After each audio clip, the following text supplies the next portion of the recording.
Chem 1A, it shouldn't be maybe so critical. But if you are going on to Chem 1A, then it's especially critical that you have the nomenclature down. And so what I wanted to do is have a additional nomenclature, just only nomenclature quiz. I was thinking the nomenclature quiz will be like 3/4 of the ones that you've already had on the test, and maybe 1/4 new ones. And it'll be all or nothing. You either get full credit or you get it correct or partial. That way you can make up some points from the nomenclature section on that. So thinking of having that maybe on the next week or end of this week, probably next week, like on Monday, something, we could have that. I'll give you your exam back tomorrow. Tomorrow we're starting a new experiment 10, which I'll talk about tomorrow.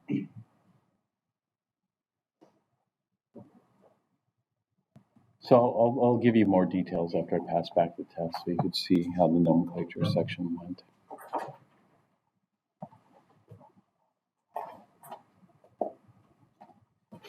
Today we're going to finish up chapter 11 and then start 12 here. I need to catch up a little bit.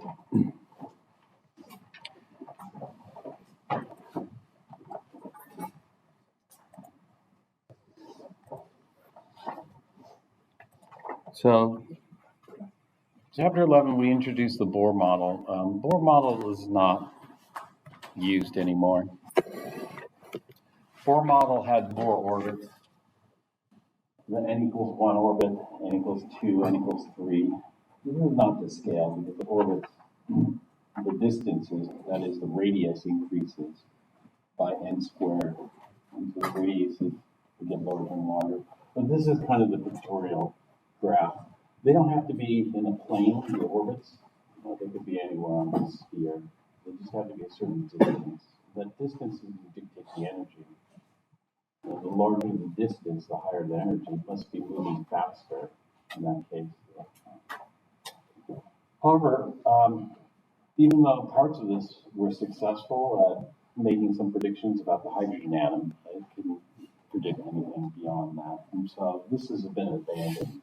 So people don't visualize electrons orbiting around the nucleus. What people visualize is this. What do you call this kind of thing with all these dots? What's that called? The circumference? No, not the circumference, not the diagram. What do we call it? It's a result of the principle, the uncertainty principle. Whose name is that?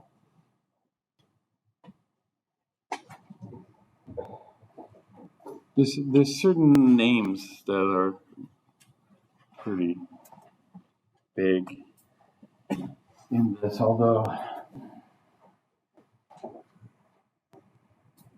we visualize things like this. I mean, this is not to scale either. This is probably much smaller, like this big here.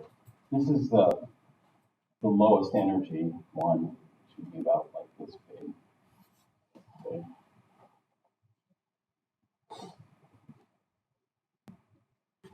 Anybody recall the name of it? Heisenberg?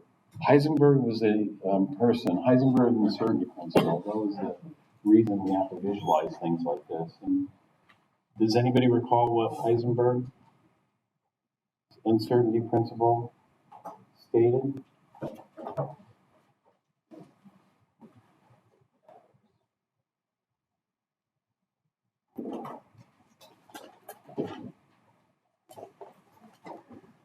And when we have an electron orbiting like this, you can pretty much tell using physics where the electron should be positioned at different times. Let's say the electron's here 1 minute, and the next minute you can predict where it's going to be based on its speed. orbit. Determine it. But with this, it's hard to predict. If the electron were here 1 minute, where would it be the next minute? Does anybody recall the analogy that people often use to describe the electron on this on the right side? Like a bird. Trying to predict the position of the bird in the next minute is very difficult. Rather than trying to predict the position of the bird, we speak of the position in terms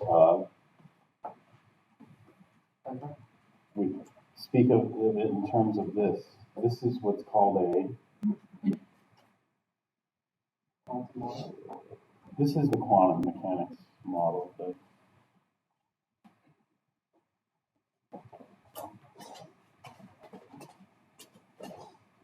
Well, anyway, the next exam's coming up. Just looking at the schedule there. Next exam, this is week 10, so the next exam's on week 12. We'll move the exam to Wednesday, per usual. Although Wednesday is the last day to, or not Wednesday, I think Friday's the last day to drop with a W. I'll make this exam mainly multiple choice, probably. That way. Let's see.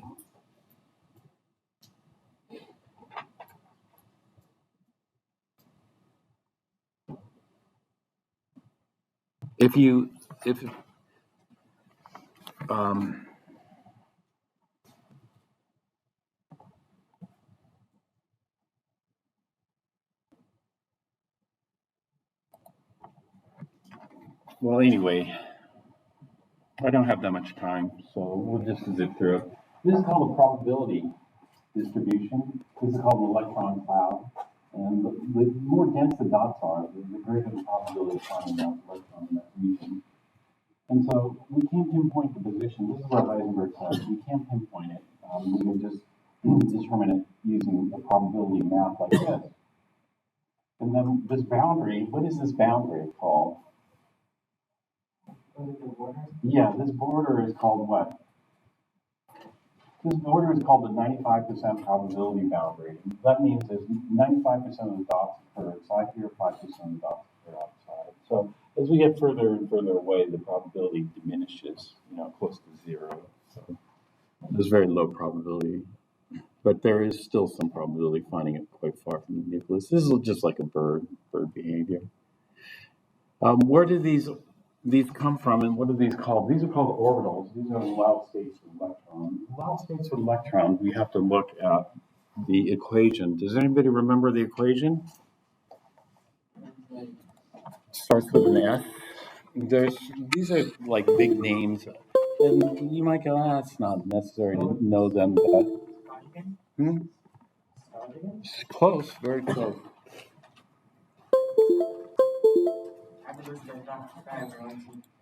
Schrodinger, how you pronounce it.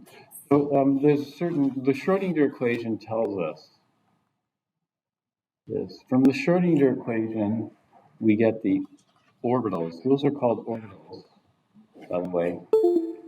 And so we know that orbits aren't correct.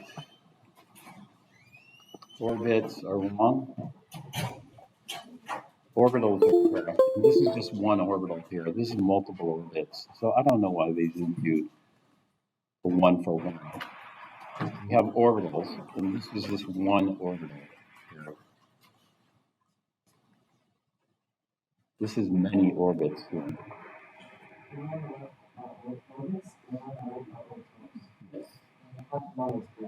Yes. And so we come on here, the orbitals come from the Schrodinger equation, and so you have to know this, the math. The orbitals are going to be defined by 3 quantum numbers, N, L, and M. Define the orbital. This is from the math. And so you have to know a little bit about the math. These are allowed. I already wrote this once, but I'll write it again. 0 is not allowed for N. 1 is allowed. 1.1 is not allowed. What's allowed? So Yeah, what's allowed is 1, 2, 3, dot, dot, dot, all the way to infinity, integers, all non-zero integers. This is what we call does anybody remember what we call this? The energy level. Now, level is somewhat tricky term here. And then L, zero is allowed for L. In fact, all L's from 0, 1 to the max of n minus 1. So for example, we have to look at each n to determine L. So if n equals 5, then the L values that would be allowed would be all 0, 1, 2, 3, 4, 4 being the max. And then L is the shape. The shape is given the letter designation S, P, D, F, G, and then it goes alphabetical H, etc. S, P. M is all values from minus L to plus L, going through 0. So we have to look at this based on each L value. So for example, if L is equal to 4, then all values from minus 4 to plus 4 are allowed.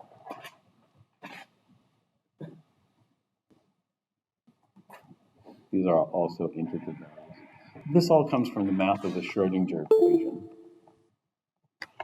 So let's do some practice problems with this stuff here.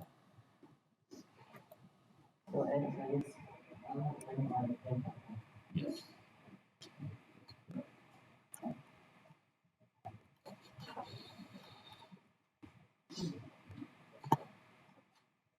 I haven't talked about spin quantum number. I'll talk about that today. Number 2, in what subshell is an electron located if its quantum numbers are n? Okay, L is usually the subshell here. And so when we talk about subshell, we talk about S, P, D, F. Let's go blue.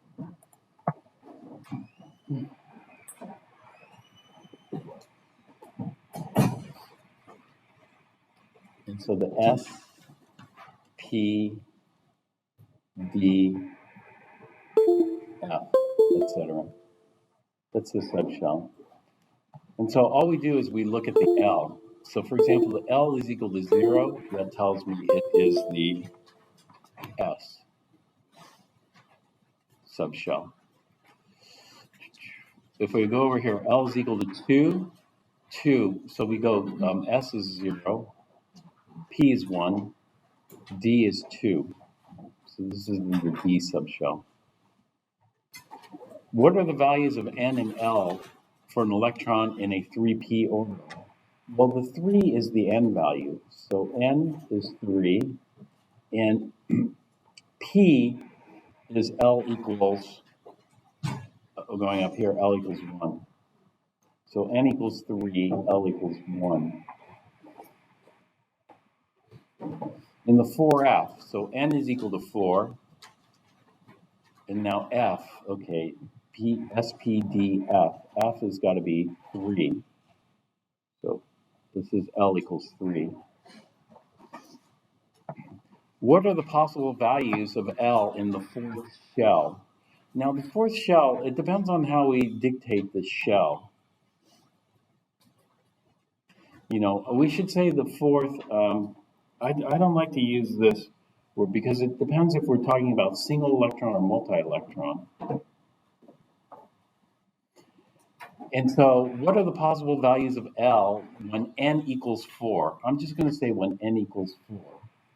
When n equals 4, then L can be 0, 1, 2, 3, because L takes on all values from 0 to a max of n minus 1, n minus 1 being 3 in this case.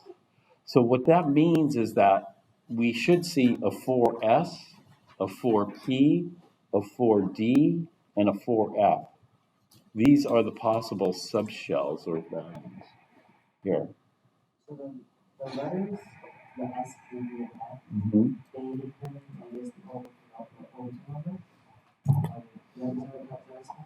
No, they tell us the shape of the orbitals. And so I have different shapes here. I have an S shape, a P shape, a D shape, and an F shape orbitals. The S shape is like a sphere. The P shape is like a dumbbell. The D shape is like a four-leaf clover. And the F shape I haven't talked about. It's just more complex. It has more lobes. And so F is more complicated.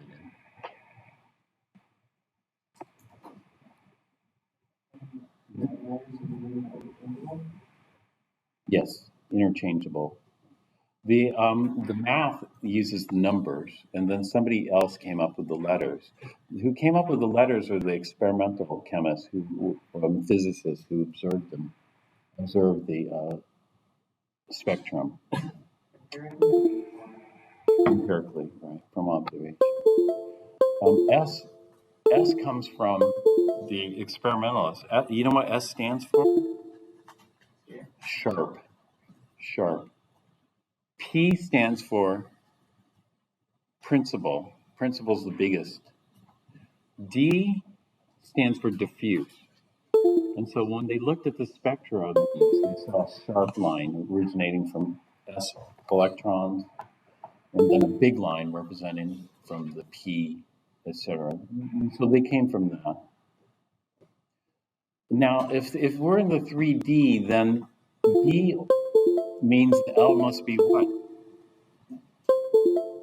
2, yeah. And so if we're in the D, that means L is equal to 2.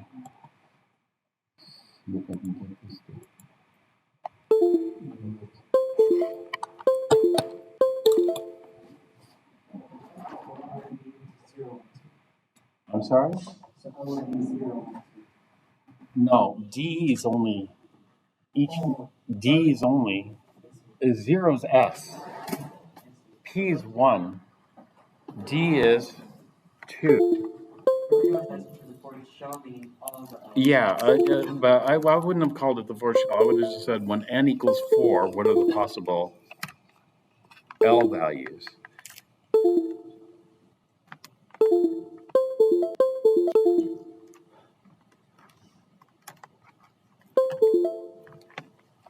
So if we're in the D subshell, then L is equal to 2.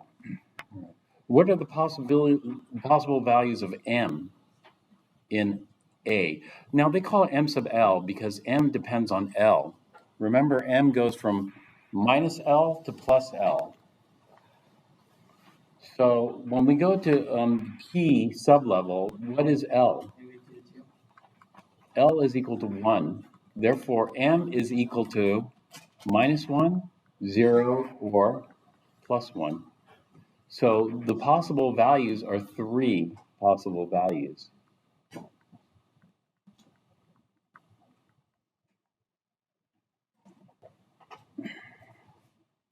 The F subshell, what is L when we have an F subshell? Yeah, L is equal to 3. So the possible values for M is going to equal minus 3, minus 2, minus 1, 0, 1, 2, 3. So how many values is that? 7.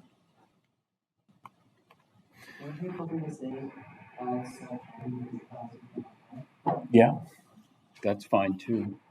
And so here, what we say is that there are 3 p orbitals, and there are 7 f orbitals, because each of these possibilities is an orbital. So we say 3 possible orbitals with this shape. And over here, there's 7 possible orbitals with this shape, the F shape.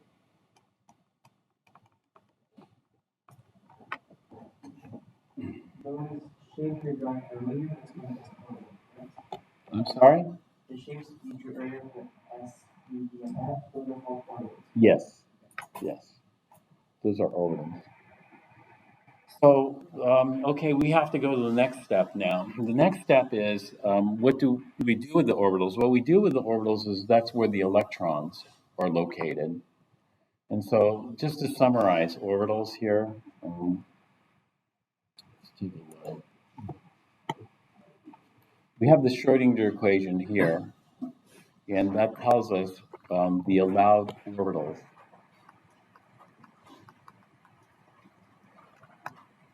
And then we can build up a chart here, starting with the lowest energy. The lowest energy is going to have a 1, 0, 0. This is NLM.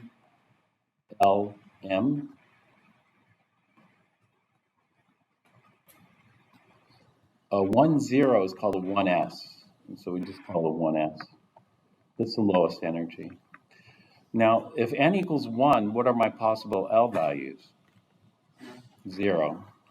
And then it stops there. And if I have 0, I go from plus 0 to minus 0. So I'll have to go to the next higher n. The next higher energy would be n equals 2. And with n equals 2, I'm allowed 0. If I have a 2, 0, then I go from plus 0 to minus 0, or minus 0 to plus 0. And there's only one value there, so it's the 2, 0, 0, or the 2s orbital. But I'm also allowed the 2, 1. And so this is a multi-electron. You want to remember multi-electron. The 2, 1, because of its different shape, has slightly higher energy when there are multi-electrons. And so the next higher one will be a 2, 1, 1, a 2, 1 minus, or 0. Let's go 2, 1, 0, and a 2, 1 minus 1. And these are my 3 possible 2p orbitals. There are 3 possible 2p orbitals. There are no such thing as 2d, because for d orbitals, we have to have L equals 2. L equals 2 is forbidden. And so we have to go to the next higher n. The next higher n is 3. This is 3, 0, 0. This is 3s.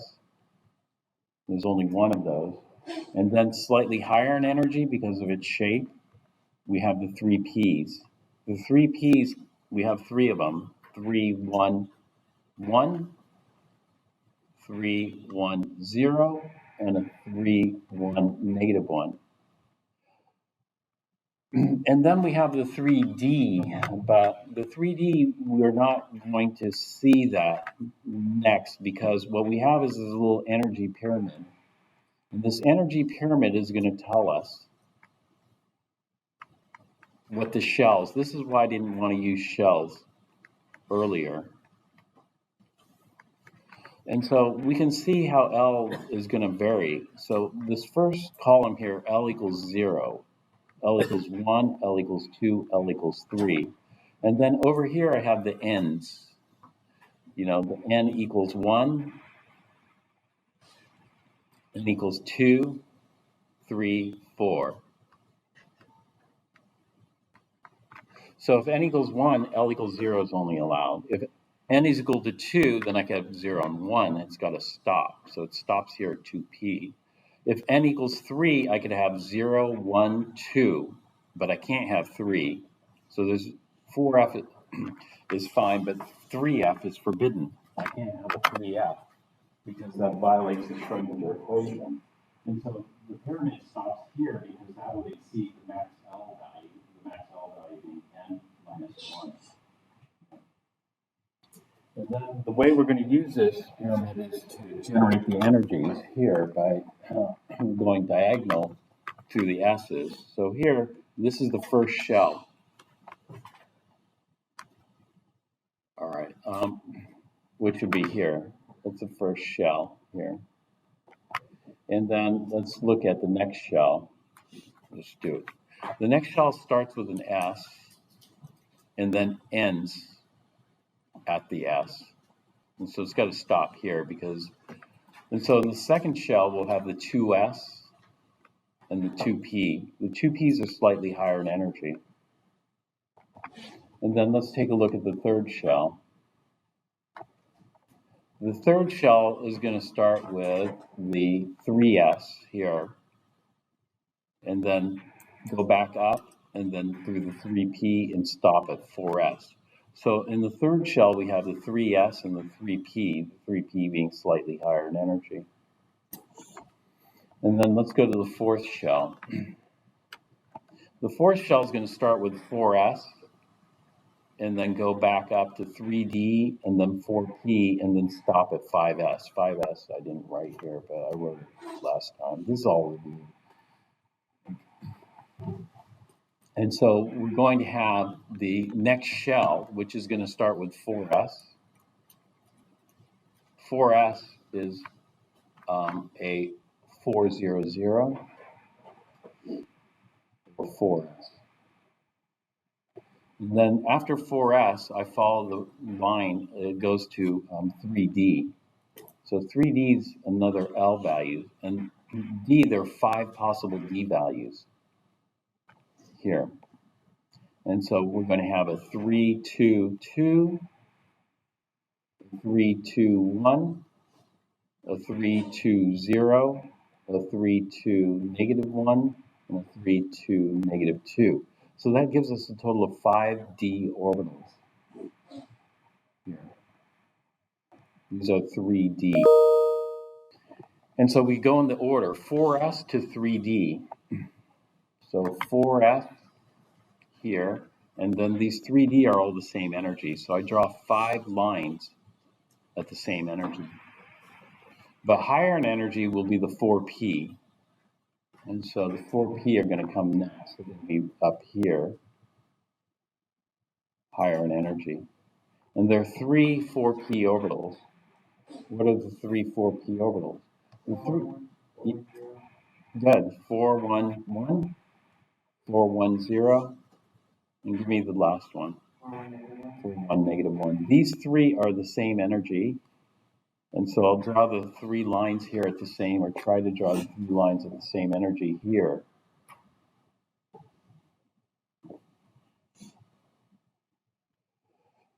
And that completes the 4th shell. And so I'm labeling these the shells. So this would be the 1st shell. This would be the 2nd shell.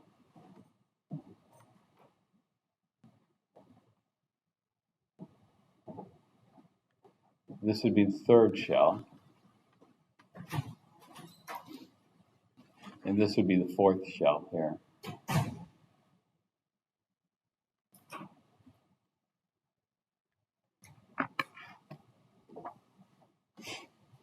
So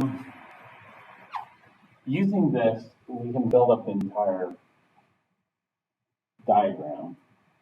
Now, what do we name this diagram?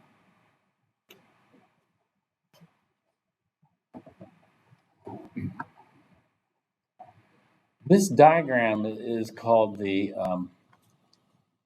energy level diagram, or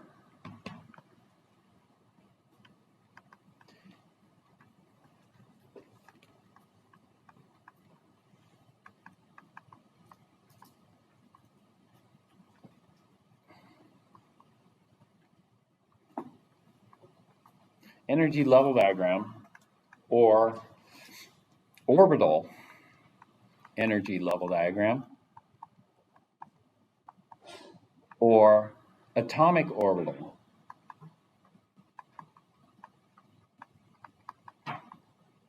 energy level diagram. That's the name of this diagram. The energy level diagram, or orbital energy level diagram, or atomic orbital energy level diagram. Yeah. Surprisingly, very few people can name it on tests. But we have different shells. Let me do this.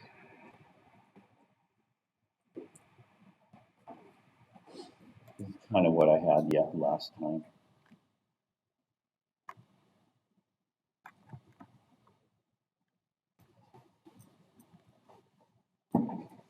So what we're going to do next is take a look. So what does a 1s orbital look like? Well, this is the 95% probability boundary.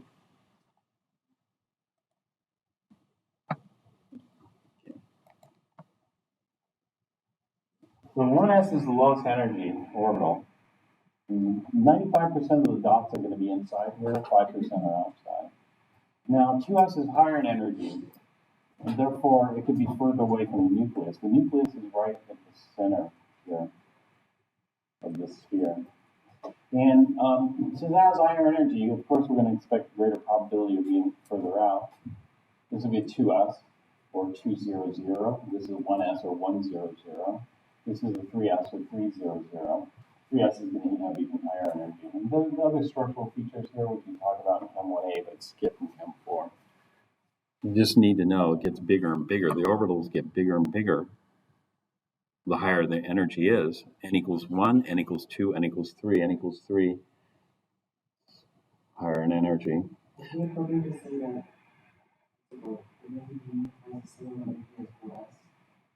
No, it doesn't. 3D has higher energy than the 4s. These are, the shell consists of closely spaced orbitals, so they're close. And therefore, this is a group of orbitals that have similar energy. And so, in that sense, yes. They aren't exactly the same, but they're close. But they're also in the same shell. They're in the same shell. So, this being in the same shell, but they have slightly different energies. So the 4s, oddly enough, are lower in energy than 3D. Why that is, and in Chem 1a, you go into great detail explaining why that is, but in Chem 4, we skip it. And so skipping it makes things more difficult to understand sometimes because you just have to memorize it versus being able to derive it. You know, if you understood it more deeply, the theory, then there's less memorization. You know, so more theoretical understanding, the easier it becomes. But here, what we can do is we can use this energy pyramid to figure it out. You know, what the shells are, what orbitals are closely spaced, and ordering. It turns out, you know, there's a big jump between n equals 1 and n equals 2 here. A big jump. But there's a very little jump between an s and a p. You know, p is just slightly higher in energy. Another big jump between n equals 2 and n equals 3. But the problem is these 3Ds, why are they up here in the fourth shell? And so there's reasons for that, though. We aren't going to get into it, but sometimes the shells get mixed up. And then what happens to the 4D and the 4F? The 4D are actually in the fifth shell, and the 4F aren't even in the fifth shell. Do you know what shell the 4F are in? In the sixth shell. How can you tell? Well, we have this energy pyramid that's pattern that's observed in the cell.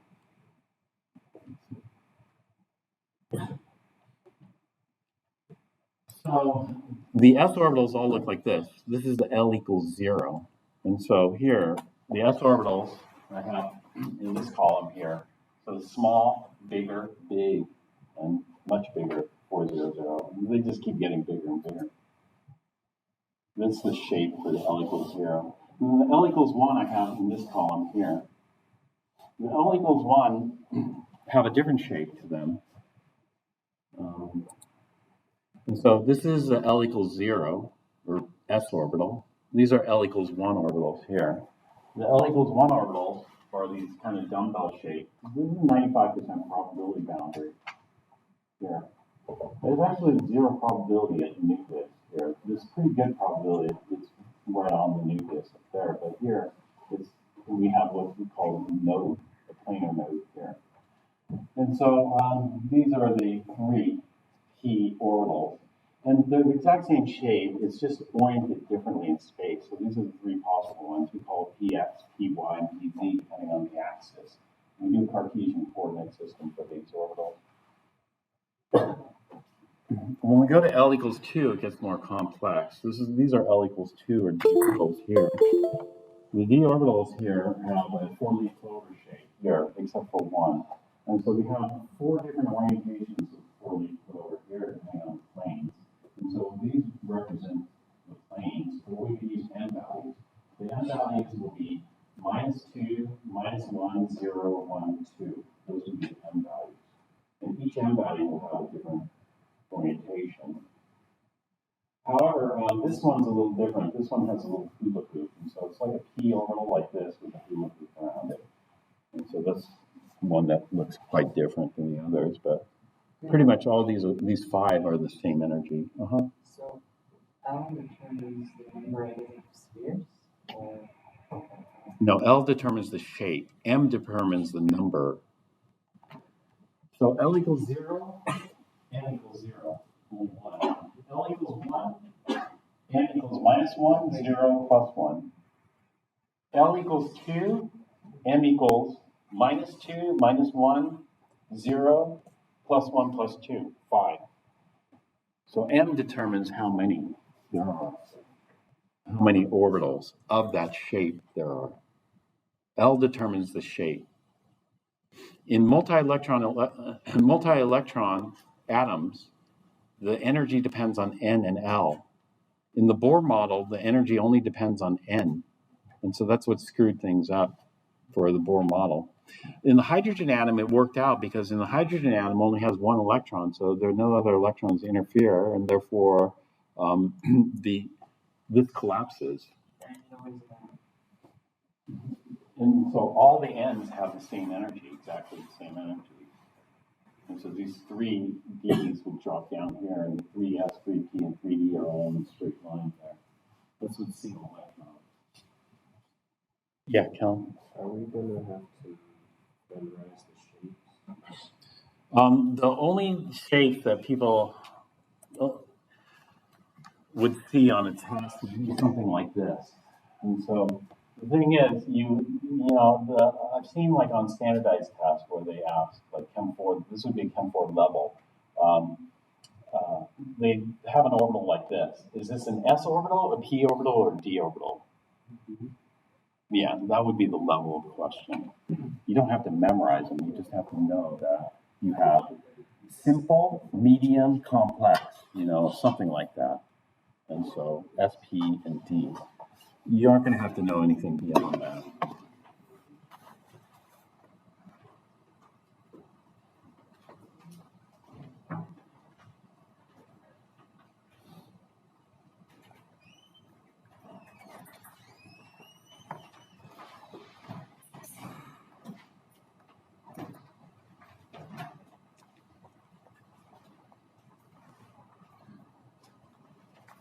So we use the mathematics of, what was the equation? I'm sorry? Yeah, the equation for the orbitals, the math. Where does the math come from for the orbitals? Yeah, but where does the NL and L come from? NLM come from? Schrodinger equation. So we use the mathematics of the Schrodinger equation to figure these out. And so this is all mixed up, these slides. All right. All right, now we're going to talk about electrons in orbital. And there's one more quantum number possible here. And that one more quantum number, let's see, we need to talk about.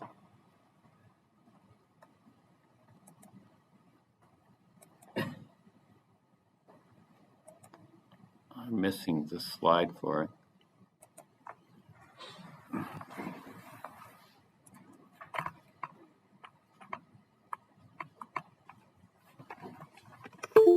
So electrons in orbitals.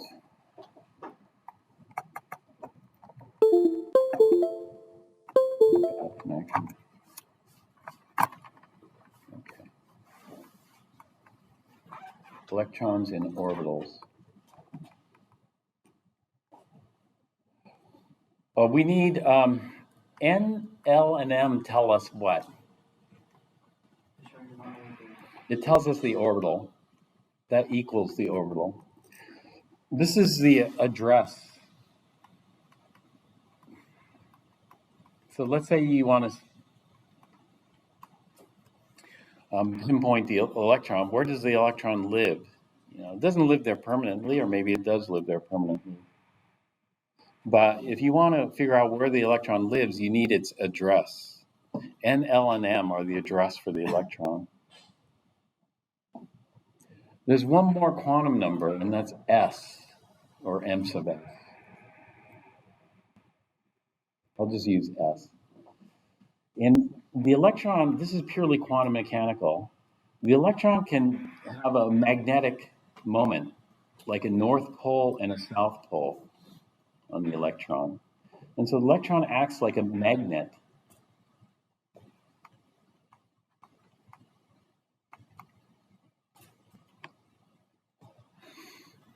And this is called spin. So this is called spin up, where the north pole is pointed up. And then we can have an electron that has spin down, like the north pole is pointing down. So this is spin down. There are only two possible quantum numbers for this. So S is equal to +1/2 or -1/2. Spin up is +1/2. Spin down is -1/2. And so if somebody says electron is spin up, what they mean is S is equal to +1/2. And this fits in the mathematics of the Schrodinger equation. And so this is also from the Schrodinger equation. Now, when we put electrons in orbitals, we have to be aware of the electron. There are only two possible states. So we can't have spin sideways. That just doesn't exist. It's either spin up or spin down. And then we have one more thing we have to worry about, the Pauli exclusion principle.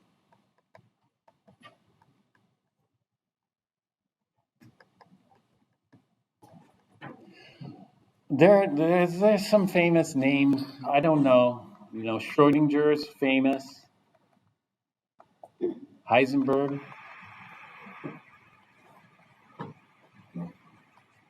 There are others. Pauli is another. De Broglie you can ignore.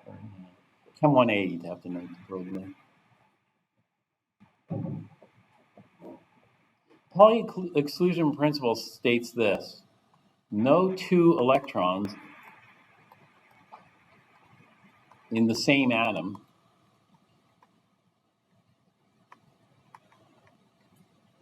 can have the same set of 4 quantum numbers.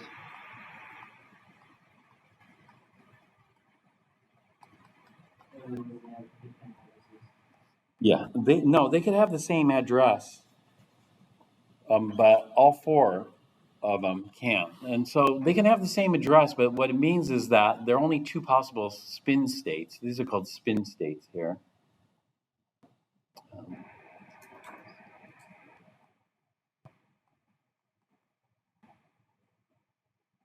Therefore, we have a max of 2 electrons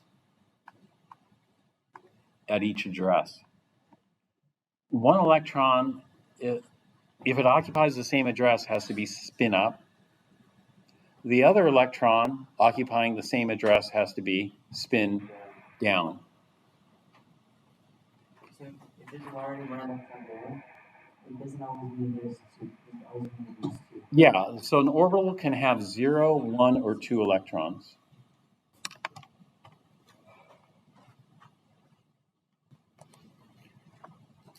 So Pauli exclusion principle, more than 2 electrons cannot occupy the same orbital.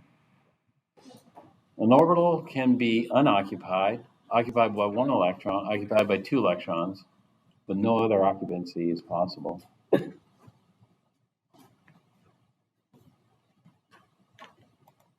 All right, now we can answer the rest of the questions here. What can you say about the spin quantum numbers of 2 electrons in the same orbital? If they're in the same orbital, then they're at the same address. N, L, and M are the same. And so what that means is that electron 1 can have N, L, M, and S. And so S and electron 2 can have N, L, M, and S. Now, N, L, and M are the same, and therefore the S has to be different. And so one electron, whether it's electron 1 or electron 2, has to be +1/2. And the other electron has to be -1/2, Otherwise, they can't have the same address and the same spin in the same atom. And so we'll have to designate one as plus 1/2, the other as minus 1/2. And so what we can say is that they have to have different spins. Yeah, spin states. And so must have different spin states. Now, the problem is if I try to put a third electron in there, if I try to put a third electron, then the third electron's either got to be plus 1/2 or minus 1/2. If the third electron goes in there and is plus 1/2, then I have two electrons in the same atom with the same set of 4 quantum numbers, which would be a violation of the Pauli exclusion principle. So I can't put a third electron. Third electron is not possible. Third electron would violate the Pauli exclusion principle. Third electron violates Pauli exclusion principle. And the reason it violated is because it either have to go plus 1/2 or minus 1/2. If there was a third spin value, then it would be okay. But since these are only two possible spin states, then it's not okay.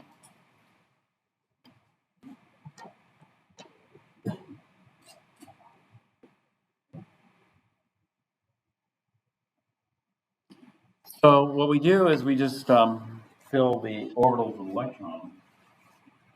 And so let's take a look at how we fill the orbitals with electrons. And we have to pay attention to some additional constraints here.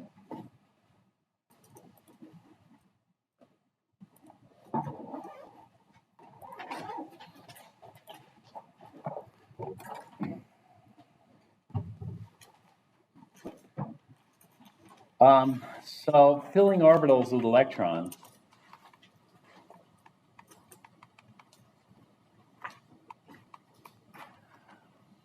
We have to pay attention to the off-bow principle. Off-bow principle says just fill lowest energy first.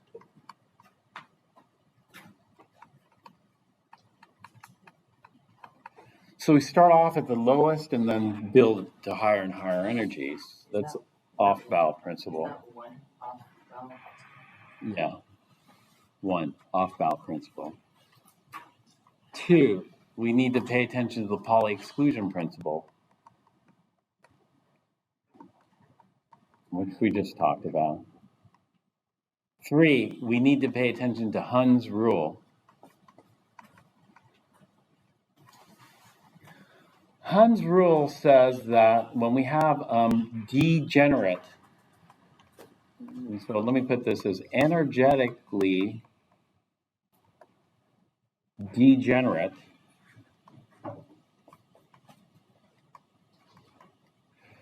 energetically degenerate means the orbitals are the same energy. So if I look at the p orbitals, I have 3 energetically degenerate orbitals. If I look at the d orbitals, I have 5 energetically degenerate d orbitals. So energetically degenerate just means that they're the same energy. The p's here are energetically degenerate, and the d's here are energetically degenerate. And the f's would be as well. S only has 1 orbital. Fill singly with parallel spin.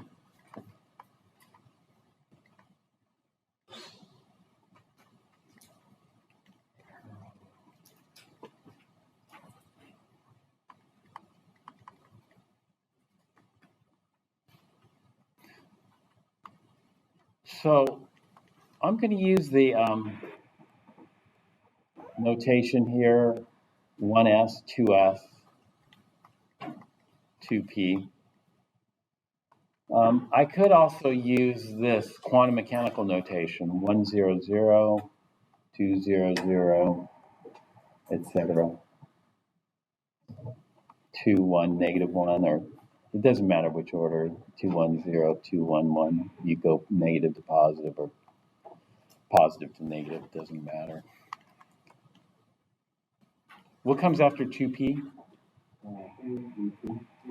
3s. After 3s comes? After 3p comes? 4s. Very tricky. 4s.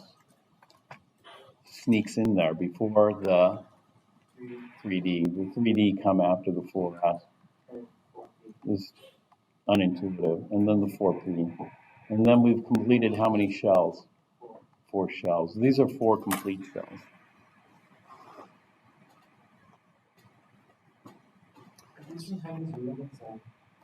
Hund's rule, I'll say it again. We need it. We're going to need it very soon. So let's look at the electron. The way we represent electrons is by using arrows.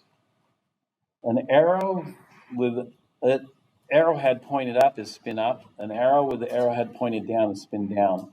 And so if we have a hydrogen, it doesn't matter if it's spin up or spin down.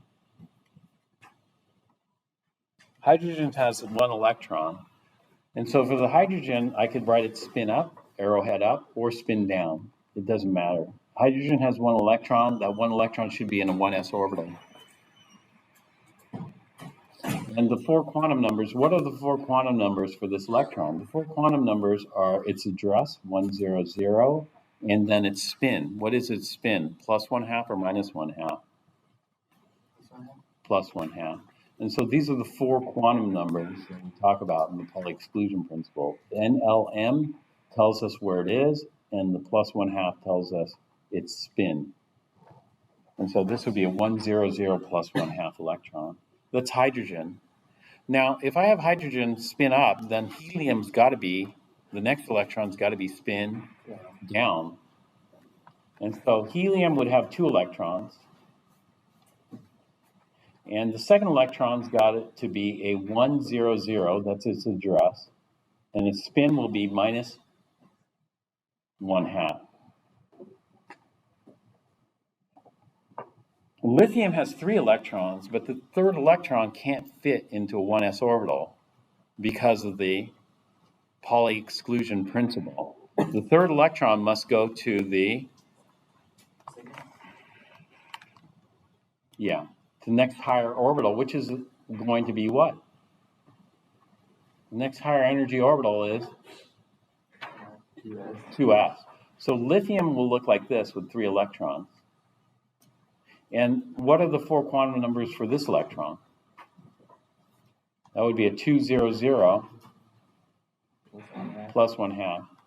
It could also be a minus 1/2 because it doesn't matter if there's no other electron there, or whether it's plus or minus, like this, up or down. But once we put this one in, then the next one has to be down. If we put this one as down, the next one would have to be up. And so this would be lithium. And then we add another electron. 4 electrons is what element? Beryllium. Beryllium has 4. The 4th electron would go into a 2s orbital like this.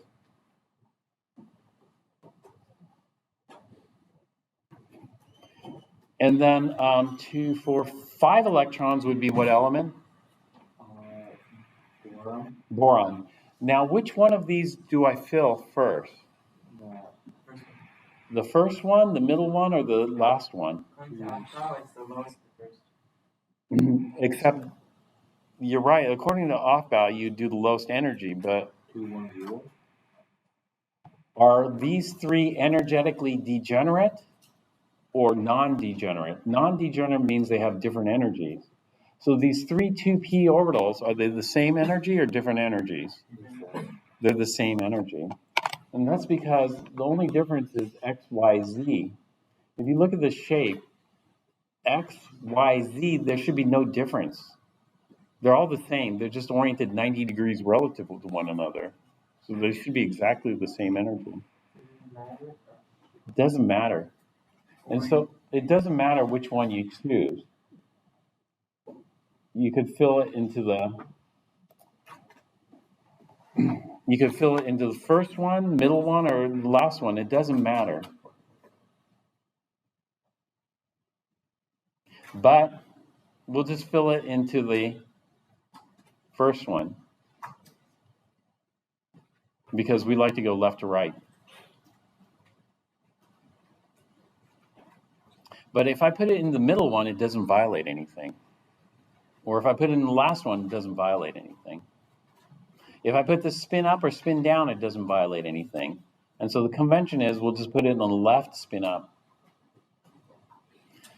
Now, that's for boron, but for carbon, we have to add one more electron. And so for carbon, where should we put the electron? Should we put it in the same orbital, or should we put it into an empty orbital?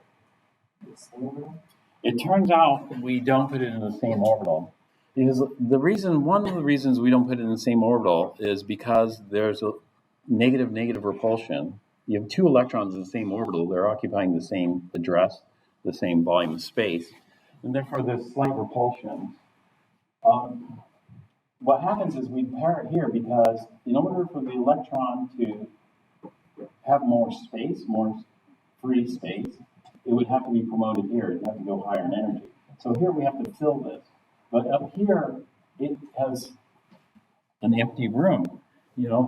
If let's say you have 3 bedrooms on the same floor, and you want your own room, well, an electron can have its own room here. However, if you have 2 bedrooms, one bedroom's on the first floor, the other bedroom's on the second floor, then it's not exactly the same, but here it's exactly the same. And so Hund's rule says we can fill it singly, that is 1 electron at a time, with parallel spin.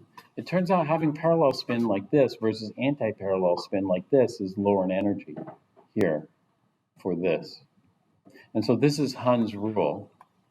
Fill these 1 at a time with the same spin. So if you start with spin up, continue with spin up. If you start with spin down, continue with spin down. And so this would be carbon, and then nitrogen would have another electron, and we'd have to follow Hund's rule here. Nitrogen would have to go over here, spin up. And so we can identify these electrons. So identify this electron. What would you call this electron? Well, it might not be, but it's a 210. That's not enough. 210 plus 1 half. This one is a, something like that. Depends if you do minus the end of the beginning. So each electron will have a unique set of 4 quantum numbers. And this way, there's no 2 electrons in this that have the same set of 4 quantum numbers. Therefore, each electron is unique. Now, if we just say this, 2p, then it's a little bit more ambiguous, because if we just do 2p, this n equals 2, L equals 1, we don't know what n value it is, because 2p doesn't tell us what n value is.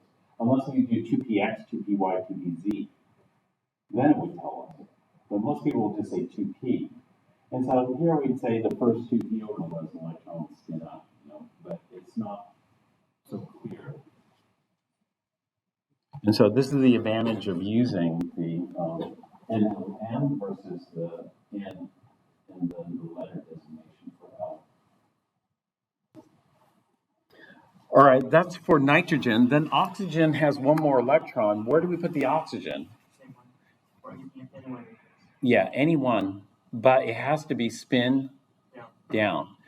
So any of these 3 is fine. We'll just pick the first one, spin down. That would be oxygen. And then after oxygen comes fluorine. Fluorine would have 1 more electron, so we're going to have to pair it. We can't promote it to the next floor because that costs too much energy. So they have to start sharing rooms, basically. And then we have neon. Neon's going to fill the second shell. Helium filled the first shell, neon fills the second shell. Now let's move to the third shell. The third shell begins with what element? Sodium. Sodium has one electron here. That would be sodium. And then comes what? Magnesium would have another electron here. And then aluminum. And then silicon, phosphorus, sulfur, chlorine, and argon. Argon will complete the third shell. And then the fourth shell is going to begin with what element? Potassium, and then calcium, and then scandium,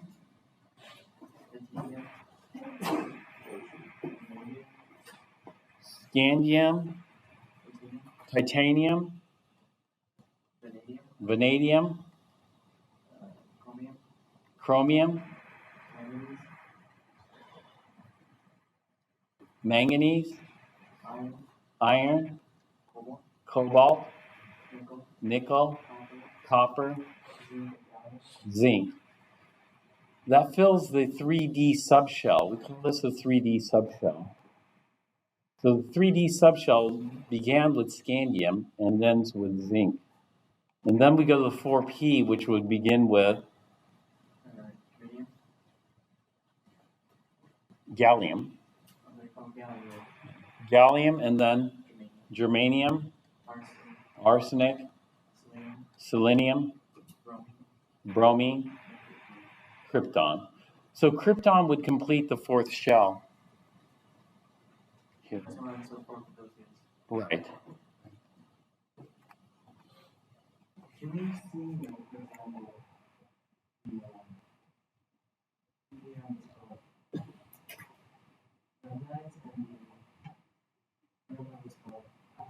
Lanthanides and actinides?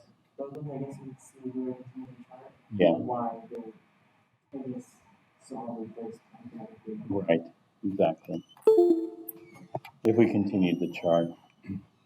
But just to make this clear, the spin up or down does not matter as an effect of charge, right? Right. Spin up or down. So the first shell is the first row of the periodic table. The second shell is the second row. Third shell is the third row. Fourth shell is the fourth row. Here. Fifth shell looks very similar to the fourth shell. It begins with 5S, goes to 4D, ends with 5P. However, the sixth shell is a bit different. The sixth shell begins with 6S and then drops down to 4F, and then goes to 5D, and then 6P. The seventh shell does that as well. The seventh shell starts with 7S, and then goes to 5F, and then 6D, and then 7P. That would be the seventh shell. And then we just keep building it on from there. So this is why the quantum mechanics is the theory of chemistry. It's the theory of chemistry is because this is where the pattern comes from. It has to do with these orbitals.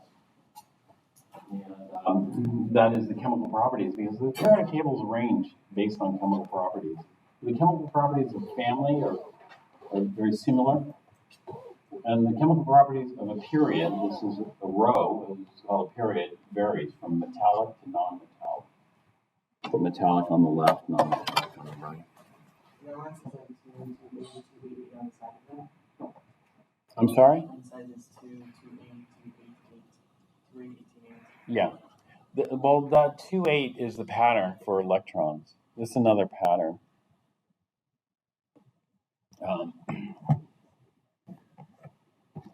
This is the first shell. How many electrons did it take to fill the first shell? Two.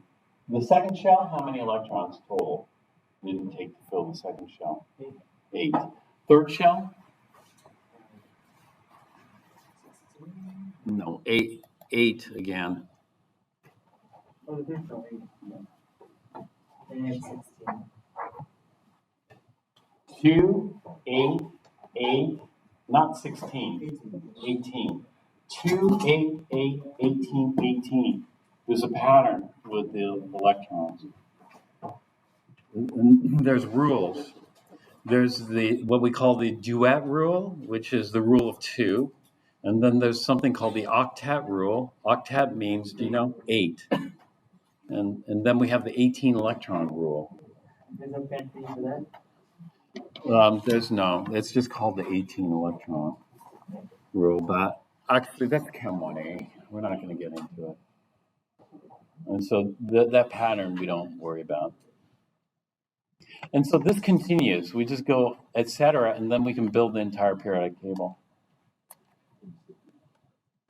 And whenever they discover a new element, for example, they just go resolve it. This is the energy level diagram here.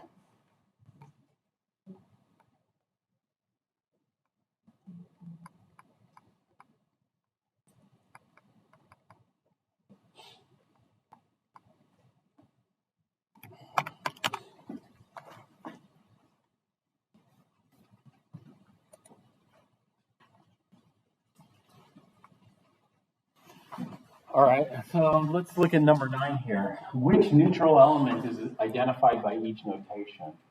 So can you identify this element? We filled the first shell and we filled the second shell. So what element is that?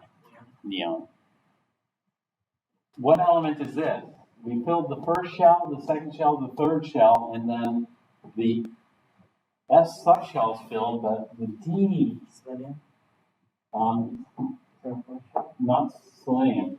The S subshell is filled, but the D, the 4p is empty. We don't show the 4p, but the D we have how many? We have, count the number of electrons. 1, 2, 3, 4, 5, 6, 7, 8. Is it nickel? Yes, it's nickel. How did you figure that out? How you figure that out is there are 10 boxes in the D when we look here. The box above is like 13.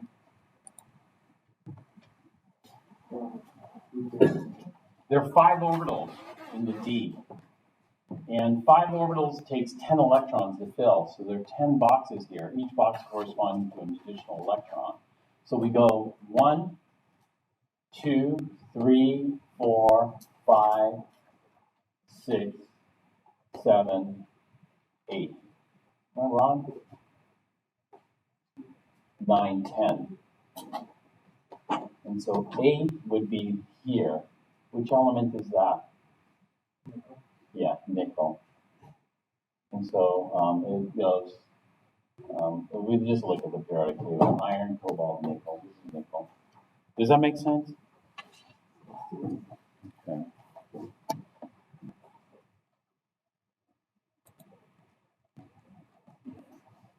Sometimes this is a pain to write it. This is called the energy level diagram. But it takes up a lot of space. Do you see how much space that takes up? This is the most informative. The energy level diagram, you get the most information. I like the bottom one. That we have 3 different levels shown. This is the most informative.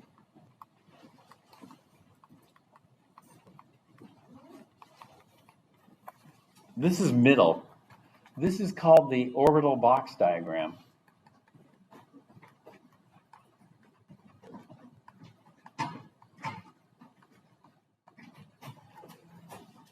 The orbital box diagram has, it retains some information. We show the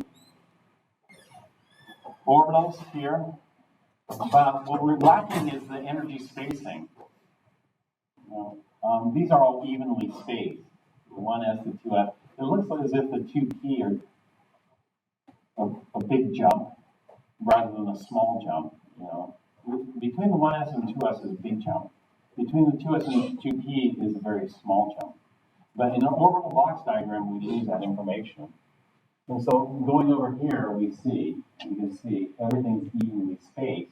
But we do see the electrons spin up, spin down, and we see how many orbitals are in there.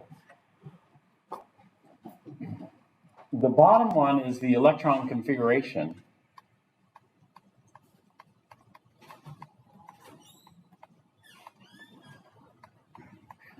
The electron configuration is the least informative.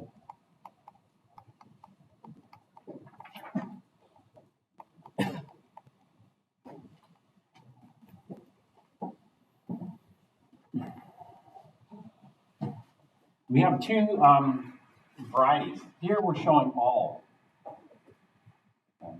So for example, here we don't break up the p's into three separate boxes. We just throw in, we just say there are three 2p orbitals and a total of 6 electrons in there. So the 2p's are filled. The s's are filled with 2, the p's are filled with 6, the d's are filled with 10. So this would be a filled d, sublevel. These are sublevels or subshells or suborbitals, not suborbitals, subshells or sublevels. Over here, this is what we call Nobel gas abbreviation. So for at argon, which shells did we fill? And so we look at the periodic table. Argon is going to have which shells filled? Yeah, the first 3. And so the first 3 shells are filled. The first 3 shells are the 1s, the 2s, 2p, 3s, 3p. This would be argon here if we fill it. If we fill the first shell only, it's called helium. If we fill the first 2 shells, it would be called neon. If you fill the first 3 shells, we call argon. So the first 3 shells are filled. The fourth shell is only partially filled here.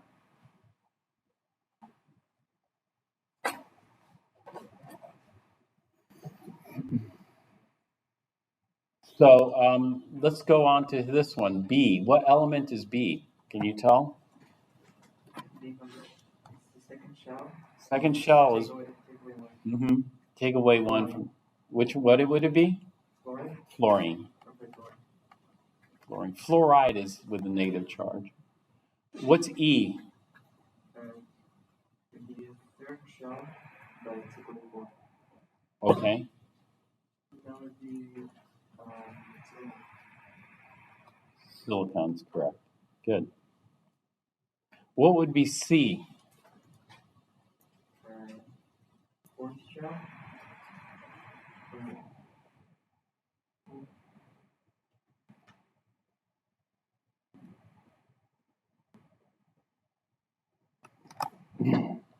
If we do 4p4, actually, we'll just do it here.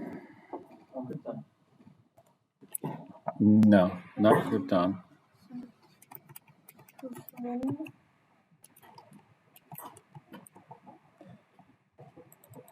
Yeah, we could take a look. Let me see if this periodic table has, this periodic table has a bunch of writing on it, but it'll still work.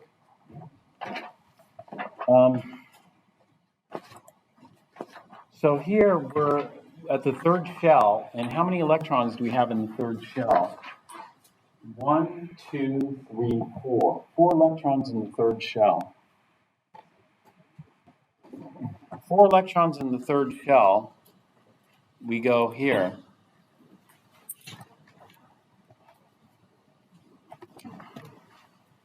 First shell, second shell, third shell. 4 electrons. 1, 2, 3, 4. What element is that? Silicon. So it would be, this is 1s, 2s, 3s. So this would be 3s1, 3s2, 3p1, 3p2. And so it'd be this. 3s1, 3s2, 3p1, 3p2. So that would be silicon.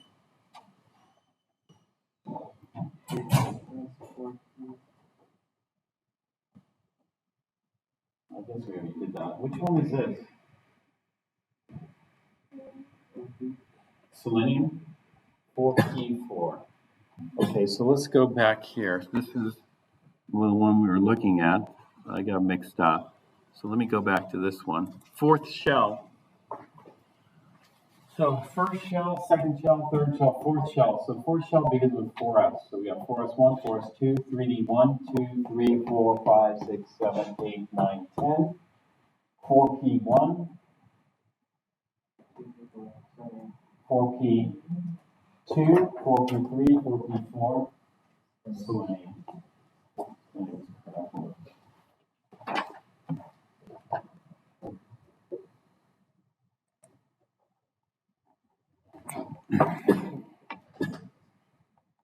The selenium. How about F? Chromium. F, It's argon. argon's where we start. So the way we do F is like this.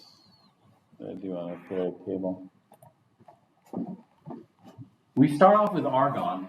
Argon is going to have, okay, this is helium, neon, argon. So argon has the third shell filled. So argon belongs there. And then we go over here and we do 4s, 1, 3d, 5. 1, 2, 3, 4, 5. But this one is an exception that you have to memorize, unfortunately. It would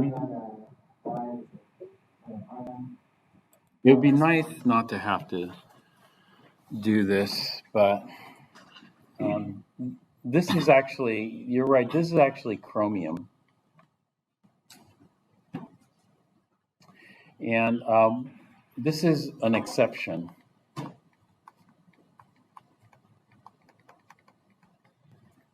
I assume there are more. Yes, there are more. There's more than one exception, but this is, I don't know if I need to talk about the other exception. I probably do.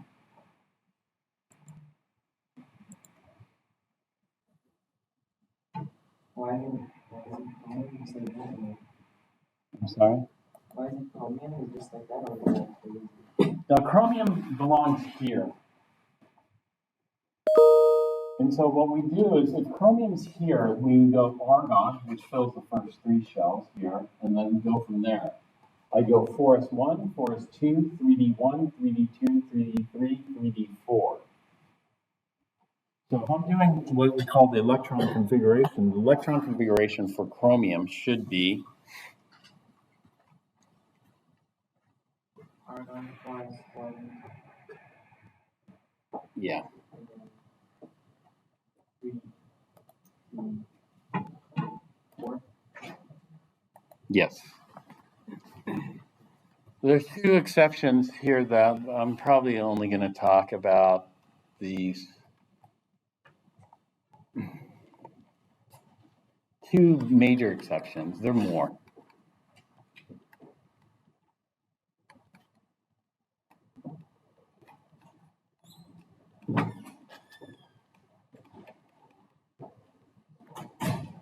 Chromium and copper.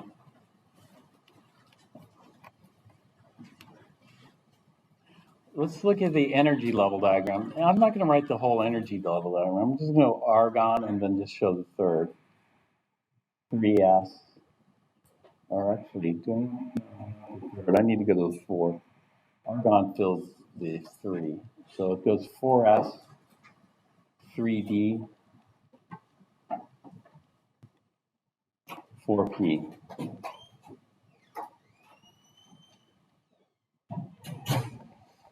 So when we look at chromium, we have argon and then 4s1, 4s2, 3d4. 1, 2, 3, 4.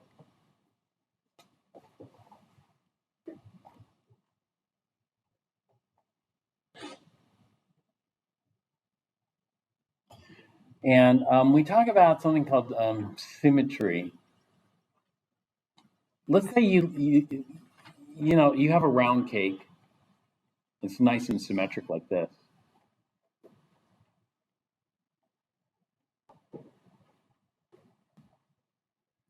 Let's say you eat half of it. If you eat half the cake, there are 2 ways to slice this cake. Let's say it's just a 1-layer cake. One way of slicing this cake is just slice it down the middle. So you eat half of it, then half of it's gone. Like that.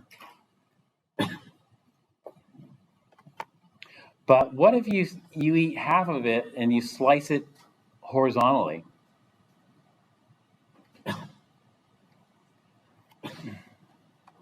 So we could slice it like this down the middle. We could slice it like this horizontally. down the middle. And so half of this is gone. But the remaining half looks like a round cake, doesn't it? And so what you're left over with over here is going to look like this. What you're left over with here is going to look like this.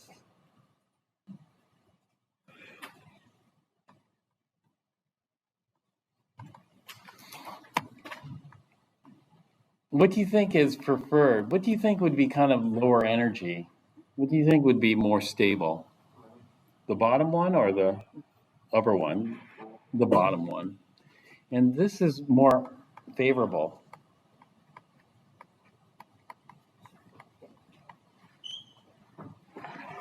Energetically.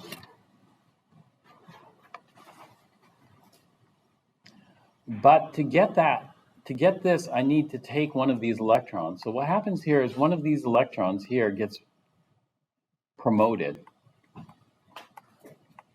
We call it promote the electron up here.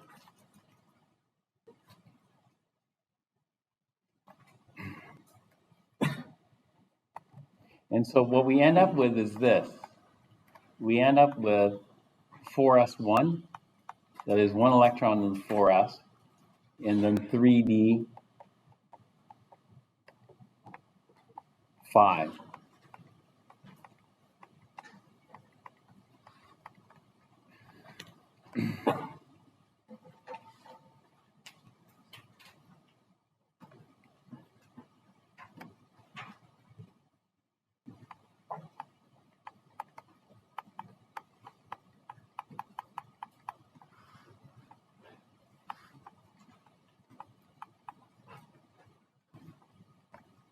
So every one gets, what's called the rules. Yeah, we broke a rule. We broke off-bound. We broke off-bound. We broke off-bound because it cost energy to promote it. But we get a little bit more energy back due to the stability of the half fill. So this just goes with half fill S is not a big deal.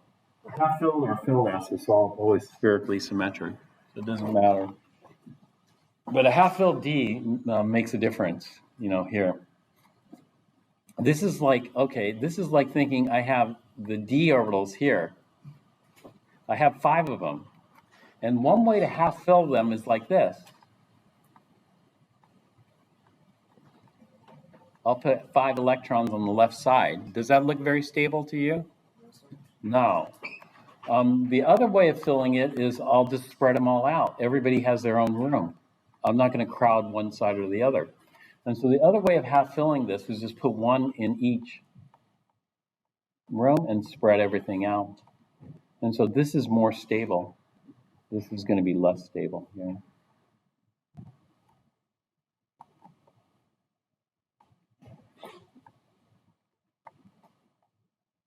More favorable. So a half-filled D subshell is more favorable. And so when we look at the electron configuration for this is going to be argon. All the orbitals are filled up through argon. And then we'll say 4s2, 3d5, or 4. Sorry, 4s2, 3d4. This is what was expected. This is what's observed. What's observed is argon, 4s1, 3d5.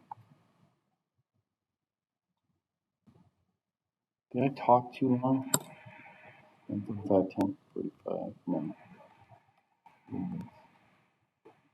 So, and the reason is a half-filled D subshell is favorable.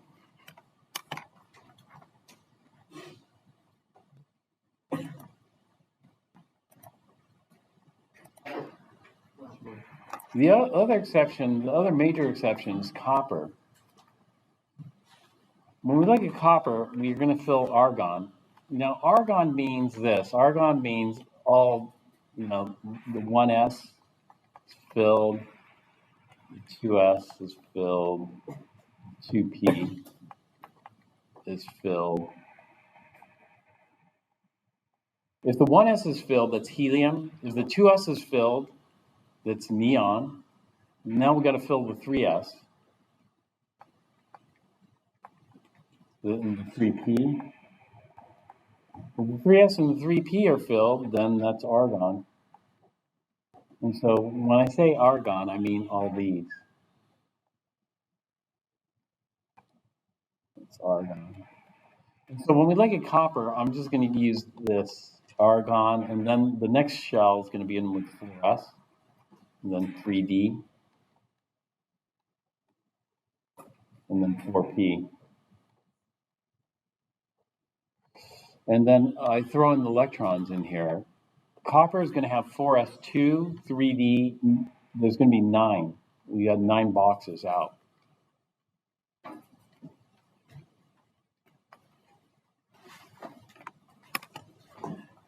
Do you see if this is like somebody took a little bite out of the cake here? The cake is almost complete.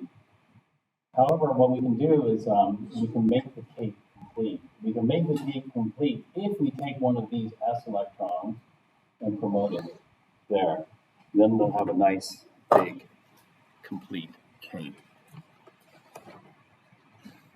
And so if I take an s electron here and then promote it here, then it's complete.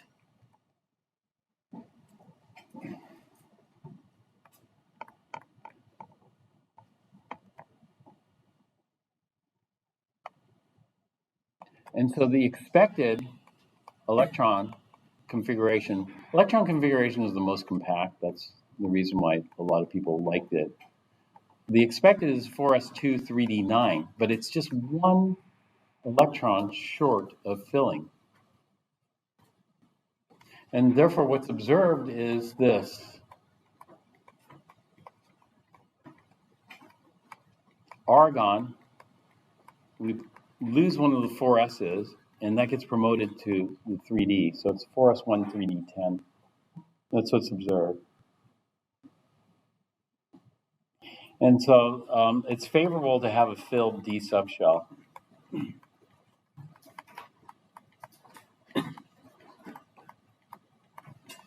But only up to a point. And so, for example, nickel. Nickel is argon 4s2, 3d8.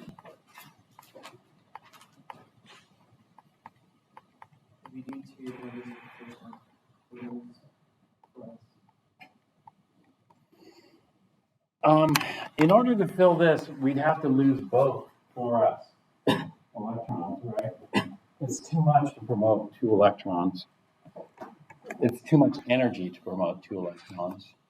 And so I'd have to promote 1 electron to this orbital and another electron to this orbital. So 2 electrons being promoted is unfavorable. And so even though we could complete it by promoting 2 electrons there, it's not going to happen. Therefore, what we observe for nickel is this. We observe argon 4s2, 3d8. Nickel has to suffer with a slice of cake missing.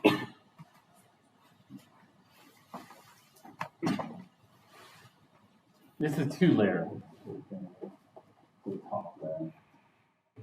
2 chunks of cake missing.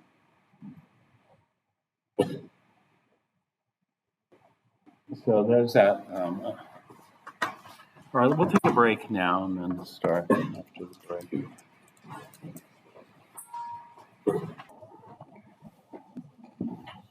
So these exceptions are a result of a half-filled D subshell, getting the additional stability for chromium, and a filled D subshell. A filled D subshell, as in copper here.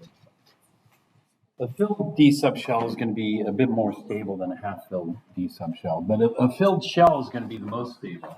So for example, argon has the first shell, second shell, and third shell completely full. And so that gives it quite a bit of stability. The same thing can be said about helium. Helium has the first shell filled. Neon has the first two shells filled. Krypton has the first four shells filled. And so the noble gases are very unreactive because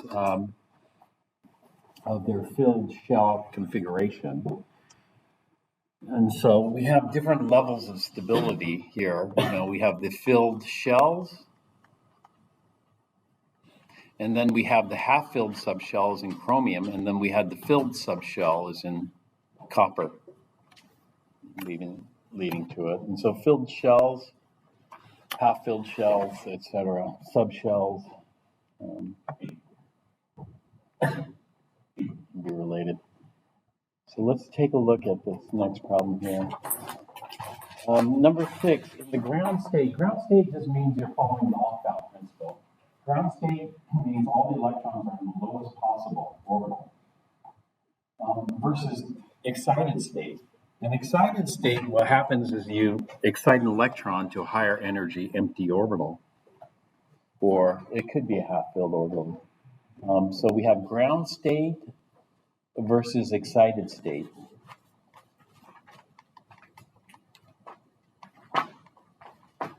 Excited state, we're going to see it violate the off-bound principle. That is, we're going to have higher energy orbitals with electrons in them when you put those electrons in lower energy orbitals. But in the ground state of krypton, krypton's going to have the shells filled into the fourth shell. How many electrons have M of a -1 as one of their quantum numbers? And so there are different ways we could do it. We could just go ahead and draw out the orbital energy level diagram, or we could just use the periodic table. We'll just use the periodic table since it's here. So if we use the periodic table and we look at M, both of these electrons have M equals 0. And then when we go to the P's, we have M equals, +1, M equals 0, M equals -1. So we can put it in the first orbital here. It actually doesn't matter. I could do -1, 0, +1. I could do 0, 1, 1. In any order, it doesn't really matter because it's just X, Y, or Z. Which one comes first? It doesn't really matter which one you look at first. But those are the possible M values here. And so there are two electrons will go into the +1, 2 electrons will go into the 0, 2 electrons will go into the -1 orbitals. And then we look at the other M values here.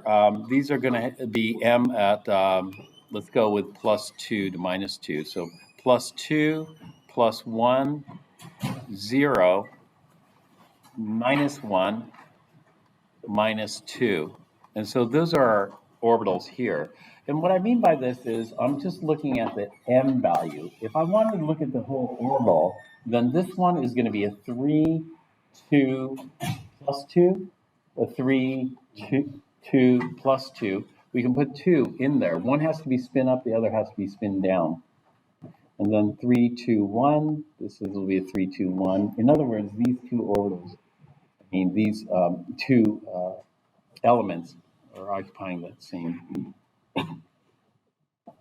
Actually, it's a bit more complex than that, but we can do it like this. Maybe I shouldn't do it like this. Maybe I should just write it out. I probably should write it out because these feel, I'm violating Hund's rule here. It would be a violation of Hund's rule.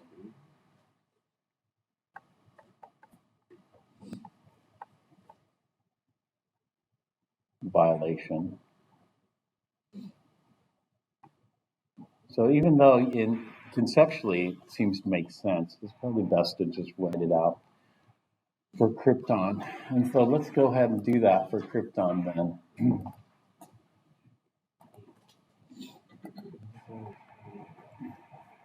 So krypton, I need the first 4 shells. Well, fortunately, I have those memorized. 1s, or the 100, and then that's followed by the 2s, or 200, followed by the 2p. 2p will be 211, 210, 21, negative 1, followed by the 3s, which is a 300, followed by the 3p. 3p will be 311, 310, 31, negative 1. Okay, what comes next? 4S. Yeah, good. 4s. This always throws people off because I think 3d comes next, but it's actually the 4s, which is a 400. And then finally, what comes next? 3d. 3d are going to be 322, 321, 320, 32, negative 1, 32, negative 2. And then finally the 4p, which is 411, 410, 41, negative 1. This is NLM. Now, krypton has the first 4 shells filled, and so we'll just put the electrons in. Aufbau says put in down here first. This is ground state. Here, Hun says fill these singly.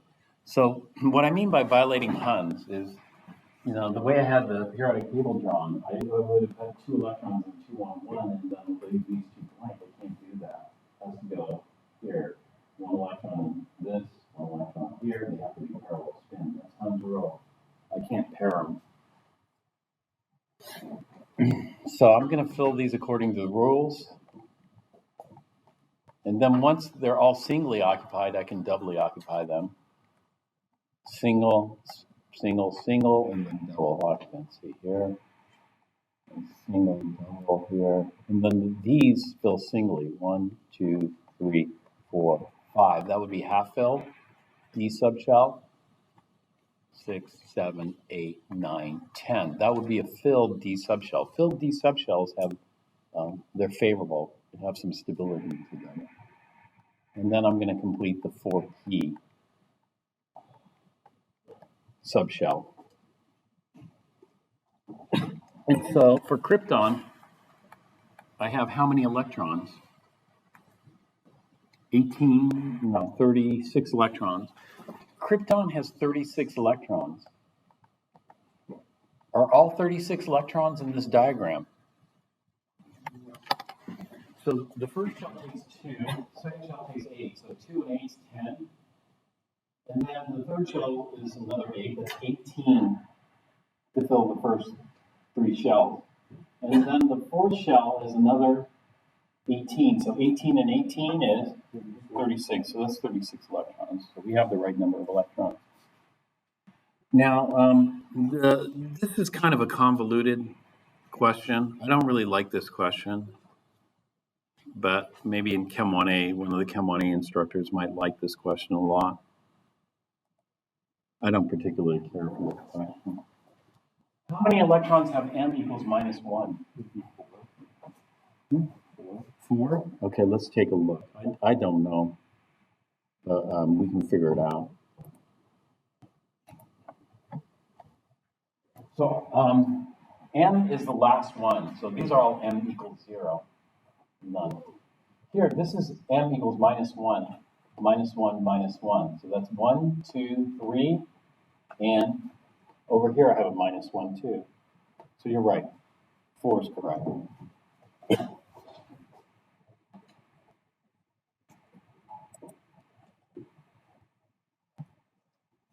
How many with L equals 2? If L equals 2, what shape is that? That's a D shape, right? L equals 2 is D shape. Yeah. So let's take a look. 1 is what you say. Anybody else have a different number? So L is the middle number. So all these have an L equals 0. All these have an L equal 1. all these have L equals 2. So how many electrons are there total? Not 1, not 2. 10. 10 of them. We can identify each. If you wanted to write all 10 electrons with an L equals 2, this is how we'd write it. The first electron here is called a 3-2-2, what? Plus 1/2 electron. The second electron here would be a 3-2-2, same, minus 1/2, same orbital, 3-2-2. Then we go on to the next orbital, 3-2-1 orbital. 3-2-1 orbital, plus 1/2. 3-2-1, minus 1/2, etc. And so altogether, we have 10 d electrons. In other words, 10 electrons with L, the second number, equal to 2.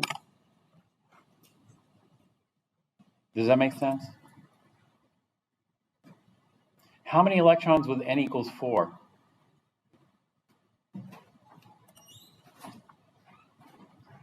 N is the first number. How many electrons have N equals 4? In other words, how many electrons have N equals 4 as their first quantum number? Not 18. 1, 2, 3, 4, 5, 6, 7, 8. 8. Only 8 electrons with N equals 4. In the fourth shell, there are 18 electrons, but they're not asking us for the fourth shell. They're just asking N equals 4.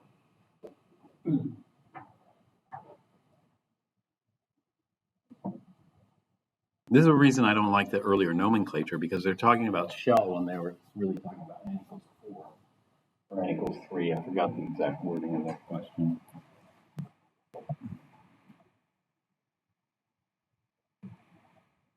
What's the next?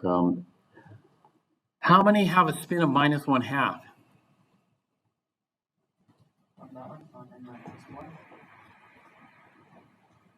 I'm sorry? Krypton. How many have a spin? This is S. They call it M sub S. I call it S. They have M sub L and M sub S. I just call this one M and I call this one S. It would be 18. 18 is correct. It's half. Half the electrons would be spin down, the other half are spin up. There's an even number, 36. Just because we have an even number doesn't mean it's half, because if it wasn't filled, it's possible, for example, with these, we could have a mismatch. More.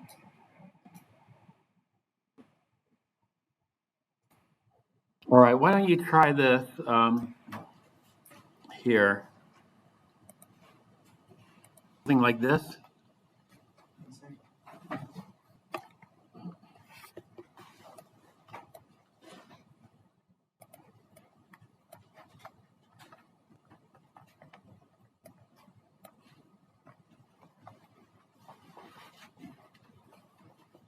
So they wanted the energy level diagram. So we have to show the energy levels here. First shell, second shell, third shell. Yeah. This last one here could either be spin up or spin down. It doesn't matter. This would be a 300 as written. It would be a 300 what? Plus 1/2 or minus 1/2? Plus 1/2. 300 plus 1/2. But 300 minus 1/2 would be fine too. A couple of other things I want to talk about, and that is valence electrons versus core electrons. Core electrons, or these inner electrons, are very unreactive. They're filled shells, usually. Not always, but typically filled shell, and these are unreactive.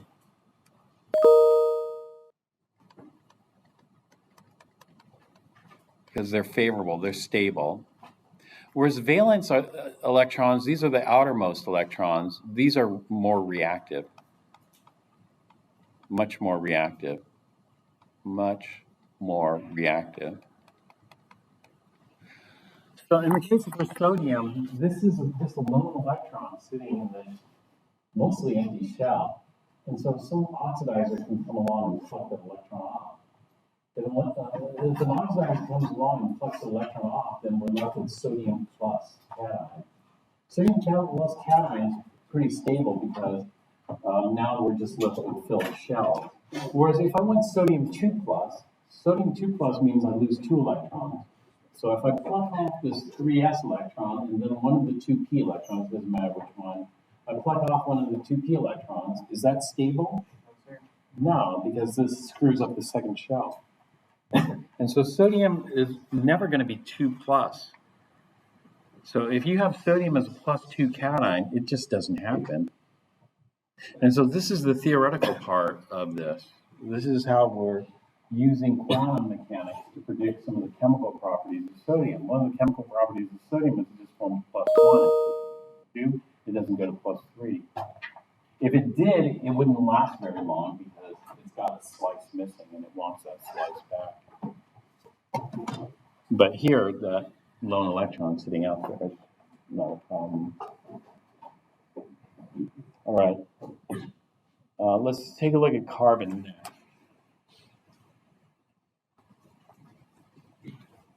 So the next thing they want you to do, 7B, construct the energy level diagram for the ground state of carbon.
Did you get something like this?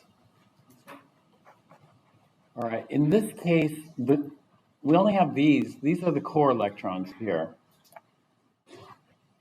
And when I look at the valence electrons, it's kind of top heavy. These are all my valence electrons here.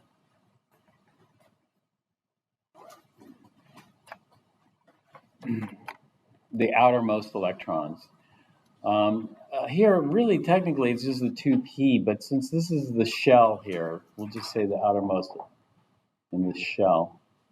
But it gets even trickier than that. And so the valence, the way I'm going to define valence is, the valence is going to have the highest n value.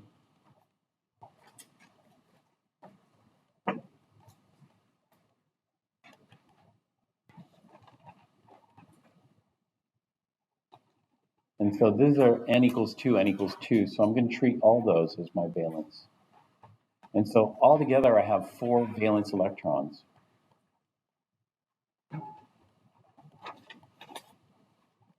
These are my core. In this case, it's just the helium core. Yeah, but it's stable. So these electrons here are unreactive. So one thing that can happen is if an oxidizer is powerful enough, if an oxidizer comes along, it can pluck off 1, 2, 3, 4. If an oxidizer comes along and plucks off 4, what's the charge on carbon? Plus. If it's lost 4 negative charges, it's going to be plus 4. plus 4. This is for B. Loses 4 electrons. If it loses 4 negative charges, it's going to be plus 4. And so one of the charges that's potentially possible for carbon is plus 4. That's a lot harder than sodium. Sodium is easy, just plus 1. The carbon would have, potentially to go plus 4. Plus 4 is kind of hard, so sometimes it just stops at plus 2, like carbon monoxide. Just remove 2 of these. Leave 2. That'd be a little easier.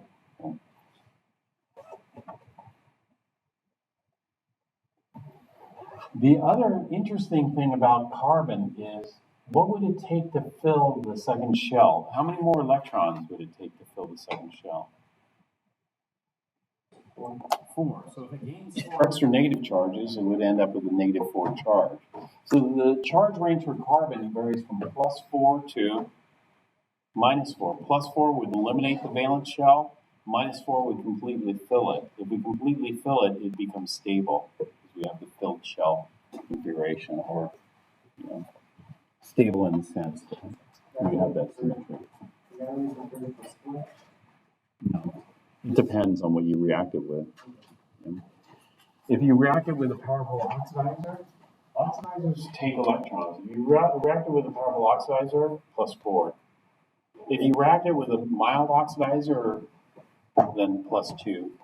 If you react it with a powerful reducer, then minus 4. Yeah. Reducers give up electrons. We call them. All right, try this one next. C, bromine.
What shell is bromine in?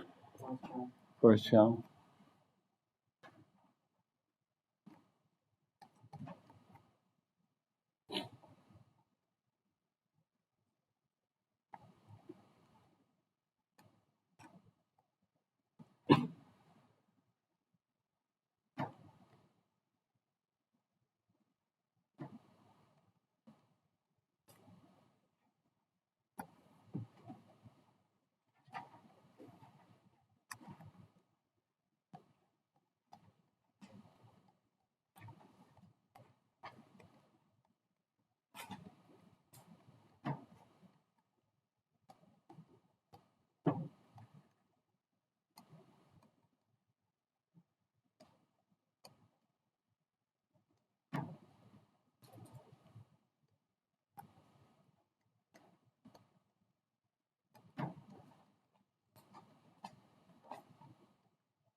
Did you get something like this?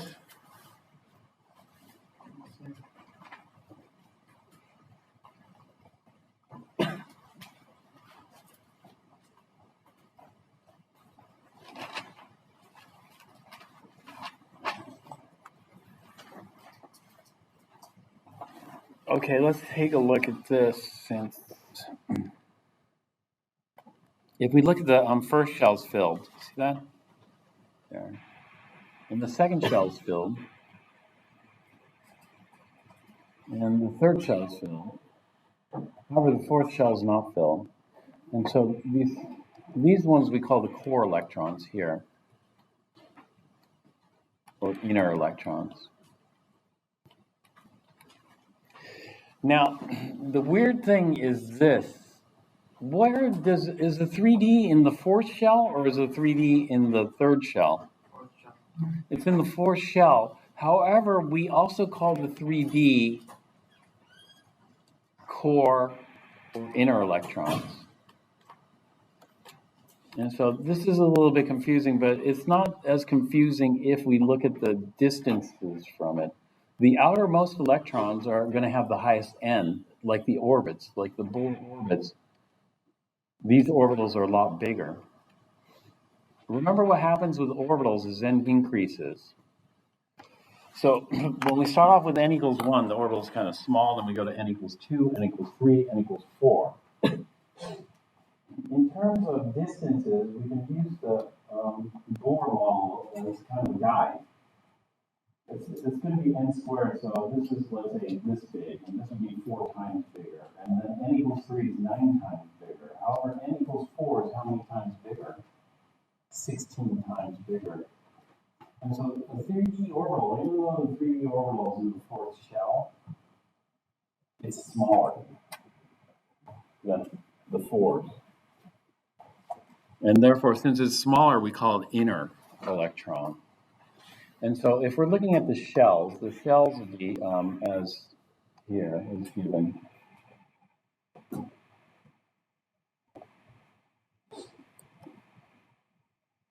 The first shell, the second shell, and the third shell. This would be the fourth shell. So even though the 3D are in the fourth shell, they're considered inner electrons because of their distance. And so the valence are the 4s and the 4p. These are my valence electrons here. It's weird, but that's it. These are my valence electrons. How many total valence electrons do I have? 7. In order to fill it, how many valence electrons would I like? I'd like 8. This is called the octet rule. Octet rule, we want 8 electrons to fill the valence. The valence being the highest n. The highest n here is 4. N equals 4. Anything smaller than that will be the core or inner electrons. So this is n equals 4, my valence electrons. And so what does bromine want? Bromine wants to gain 1 electron.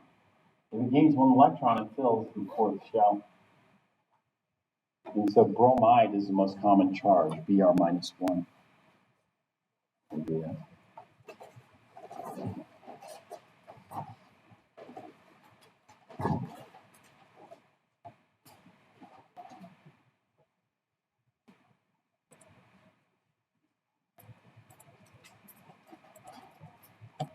Well, let's do iron as the next one on our list. Iron.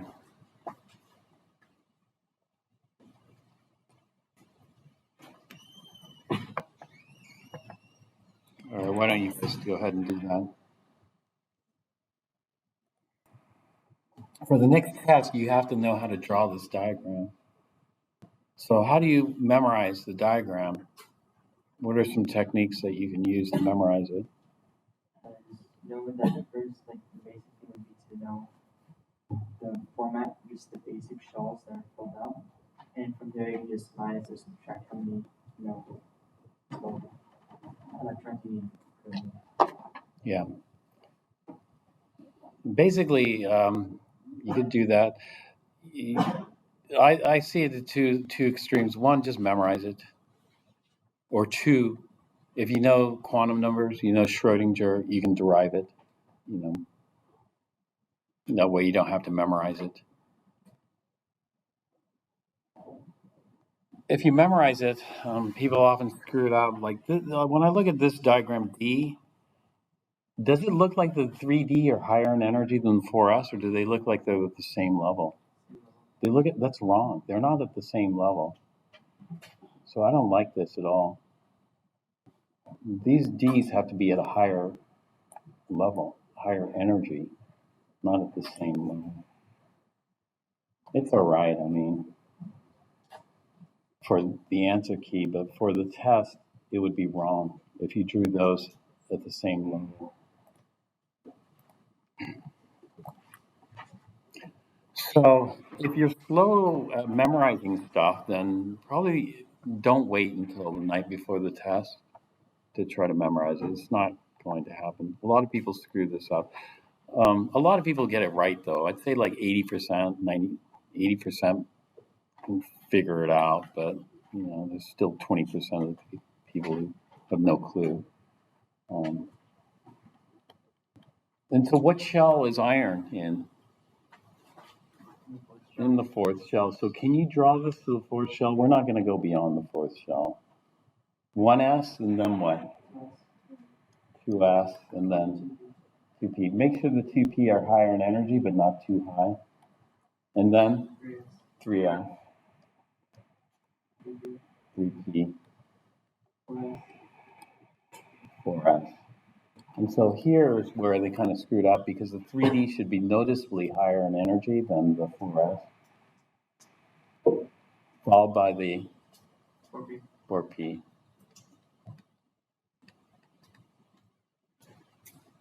So even though the 4p are going to be empty here in the case of iron, I'll still include it just to complete the fourth shell. And then how many electrons does iron have? There are two ways we could fill it. We could fill it just based on its position in the periodic table, or we can count the number of electrons. Iron has 26 electrons. So if we have 26 electrons, then one way of doing it is just go from the bottom up. Count 26 electrons.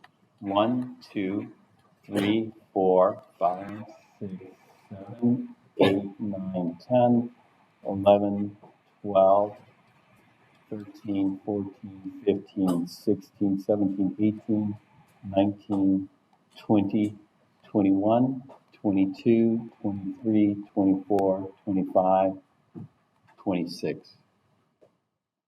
26 electrons.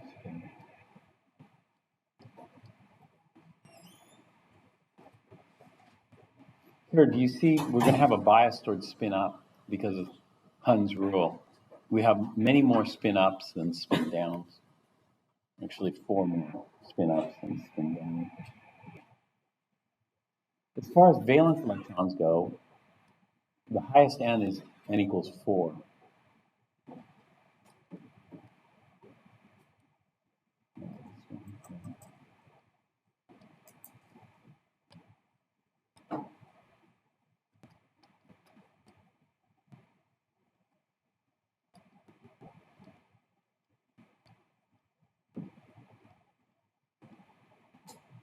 And so what's one common charge for iron?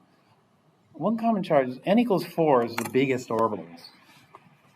It goes like this. 1, 2, 3, 4. 4 is the biggest. So if you're an oxidizer, you're going to take the electrons that are furthest away from the nucleus. And that would be the n equals 4. The n equals 3 are going to be smaller orbitals, so those are going to be closer to the nucleus. So those are going to be harder to steal or to take. So if you're an oxidizer, you're trying to take the electron. So what's a common charge of iron? Plus 2. If I remove these 2, that gives me my plus 2. What happens with plus 3? What happens with plus 3 is there's no more 4s. Now the outermost electrons will be the 3D. And so it can pluck one of these. Which one do you think it's going to pluck off? The paired one or the unpaired one? The paired one, because it's kind of crowded in the room. There's going to be a little bit of help. So the other common charge for iron is plus 3. Now we're left with a half filled. So plus 4 is not common at all, because it's the half filled D subshell. And so plus 2 and plus 3 are the two most common charges for iron, theoretically. And so these are the inner shell. Once we lose this outermost, then that becomes the outermost. But it's kind of weird. If that D were filled, then it would be a lot less reactive. Here.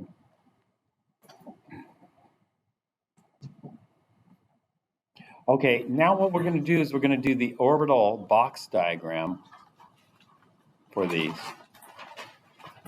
I'll just do these since we already have these diagrams. So orbital box, we lose some information. So this is called, what was this diagram called? This is the energy level diagram.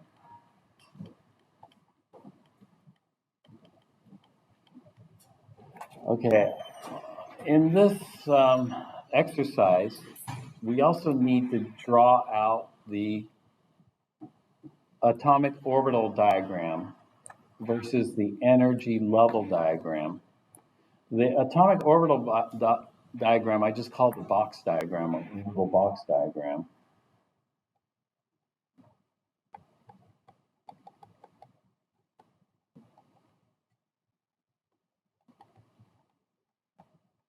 We could use lines or boxes. It's typical to use boxes for this, so I'm going to use boxes. And so for sodium, the orbital box diagram is going to look like this. It's going to be more compact, and we'll have a box for the 1s, a box for the 2s, a box for the 2p's, actually 3 boxes, and these 3 boxes are going to be connected like that, and a box for the 3s. And then we fill it. We have 2 electrons in the 1s, 2 electrons in the 2s, 6 electrons in the 2p, like that, and 1 electron in the 3s. This is the orbital box diagram. And the least informative will be the electron configuration. The electron configuration is going to be 1s with 2 electrons, a 2s with 2 electrons, a 2p with 6 electrons, and a 3s with 1 electron. Or we could use the noble gas abbreviation. That is, if we fill the first 2 shells, we're left with neon. And so we can say neon here, 3s1, where these first 2 shells constitute neon, like that. And so we have 3 levels of detail. The most detailed one would be the energy level diagram, followed by the orbital box diagram, followed by the electron configuration. The most compact, of course, is going to be the electron configuration. It's going to take up the least amount of space.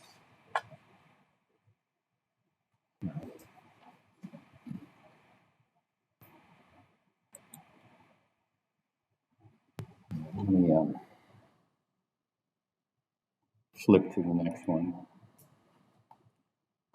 All right, for carbon, this is the, what's the diagram called again? This is called the energy level diagram, or the orbital energy level diagram, or the atomic orbital energy level diagram. All right, let's go to the orbital box or line diagram. So here I have the 1s, a box for that, a box for the 2s, and let's do the 3 boxes for the 2p connected like this. And then fill this. So the 1s is filled, the 2s is filled, 2p has 2 electrons in it. Down. Okay, and now let's do the electron configuration. The electron configuration is 1s has 2 electrons, the Yeah, exactly. Good. Actually, helium, yes. 2s2, 2p2. Now, the valence are here. This is the highest n level, so that would be the valence. The valence are here. So this is where some of the terminology comes from. The valence of the outer shell electrons, the core of the inner shell electrons here.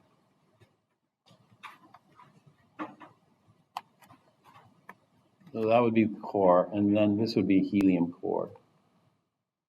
Helium core here.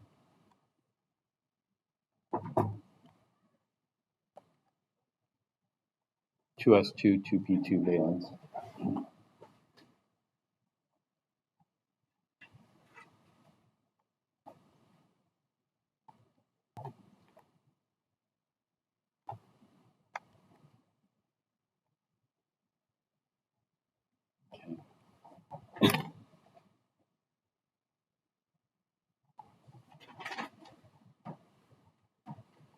Bromine is going to be a bit more involved.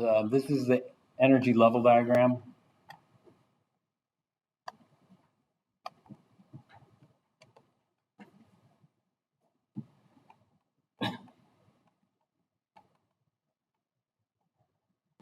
And then we'll do an orbital box.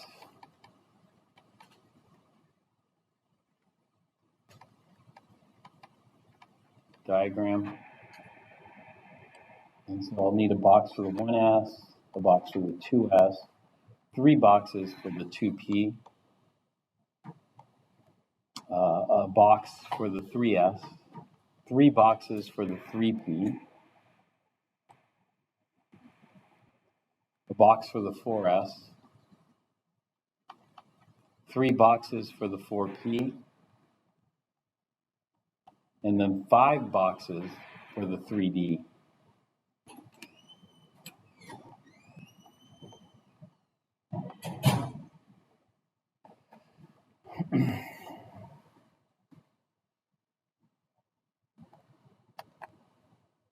Two electrons in the 1s, 2 electrons in the 2p, 6 electrons in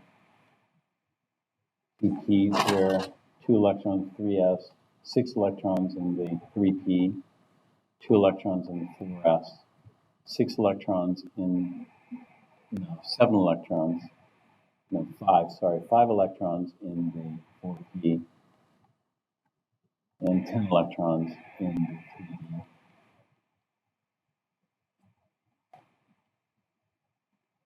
Now the core and valence electrons are going to split here. So the valence electrons are here. The inner electrons, which would have the smaller n values, are here. Here. So these are the outermost electrons. So.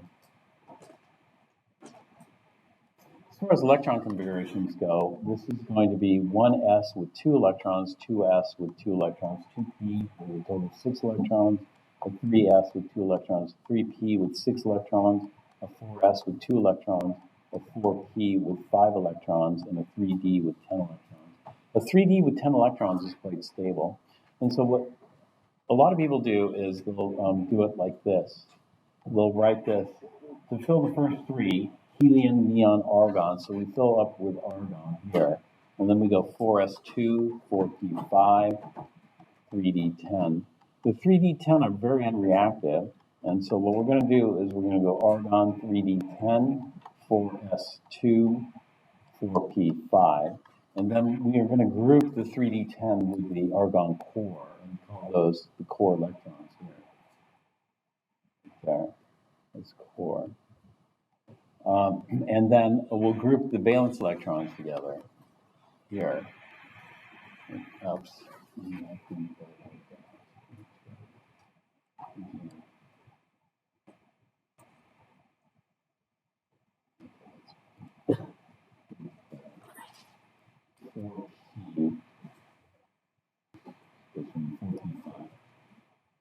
So we see a total of 7 valence electrons here. Bromine has 7 valence electrons.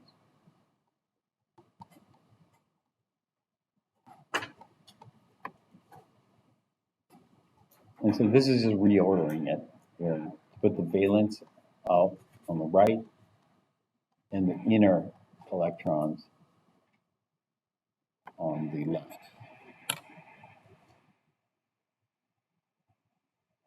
All right, so that's a electron configuration here.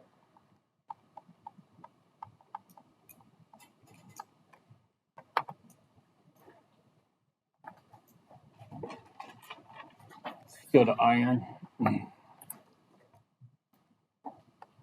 This we call the energy level diagram.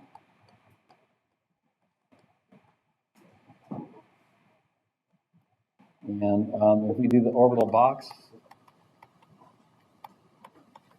it's going to look like this. We have 1s, 1 box, 2s, 1 box, 2p, 3 boxes,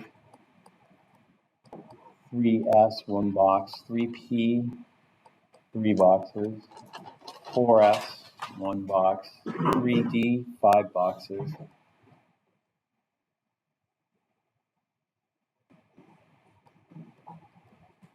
4p, 3 boxes. So we have 2 electrons in the 1s, 2 electrons in 2s, 6 electrons in the 2p, 3s is 2, 3p has 6, 4s has 2, and the 3d has 1, 2, 3, 4, 5, 6. 6 electrons in the 3d, 1, 2, 3, 4, 5, and one of these has to be paired.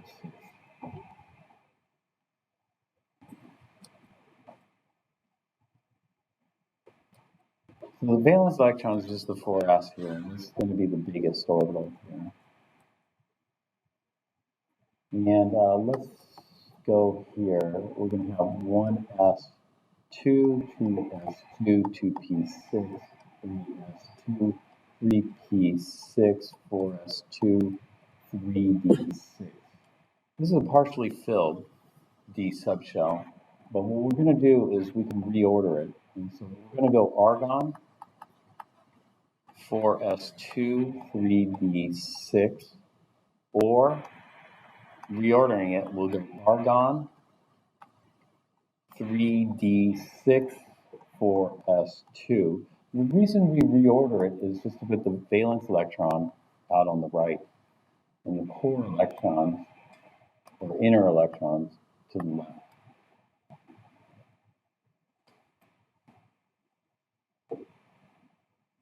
Even though this is not a filled D subshell, the electrons that get attacked first are going to be the outermost electrons. And like I said before, once we get rid of these outermost electrons, then these D electrons are susceptible to attack. The first 2 electrons go. So this is why it's very common in transition elements to have +2. +2 is very common because all of them have 2 valence electrons. Now, +3 we can get, we go +4, depends on how many of these D's we can remove after the initial 2 in the S.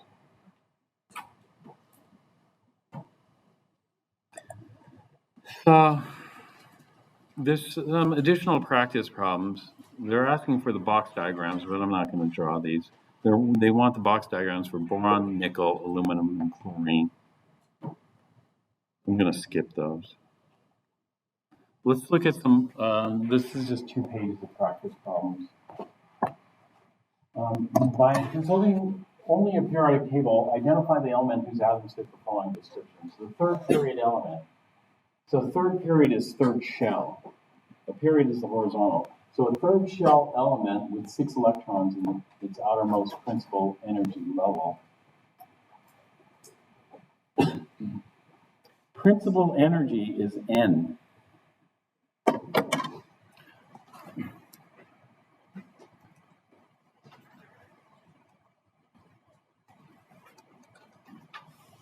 So its third shell, that means N equals 3. And so it has 6 electrons with N equals 3. So what is it? Sulfur. Yeah, good. A third shell element with 3 unpaired electrons.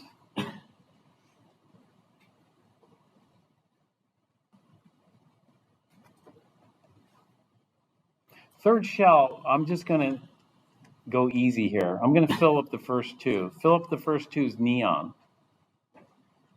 And then we'll go with boxes here. We have 3s and 3p. And I want 3 unpaired electrons. So what I'm going to do is I'm going to do this. I'm sorry? No. Yes. Phosphorus is correct. 1, 2, 3. Which gives me phosphorus.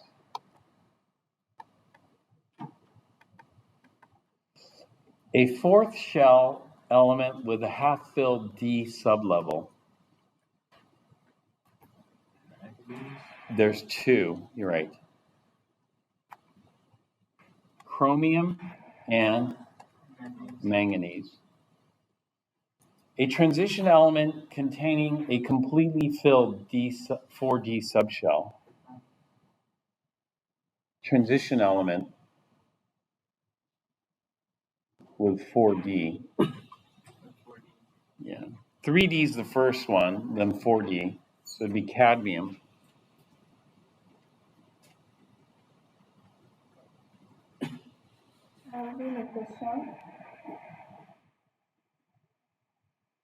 Yeah, fifth shell. It's going to be 4D occurs in the fifth shell. We can see that here if you look at the periodic table.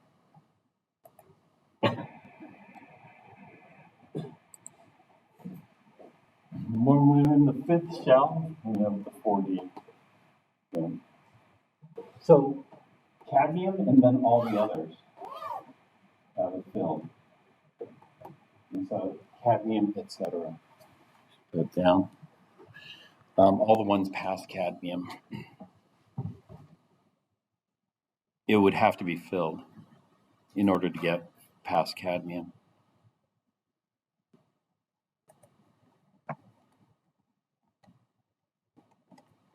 An element with a half-filled 4p. Half-filled 4p.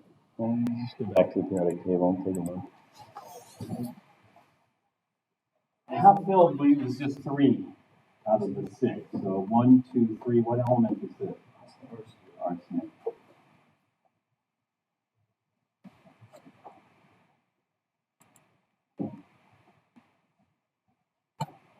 An element whose atoms have one of their 4p orbitals completely filled.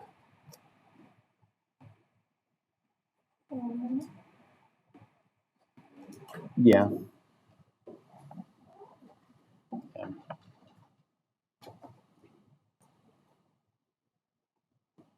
All right. These questions I don't really find the most fruitful. Number 9, we need to continue.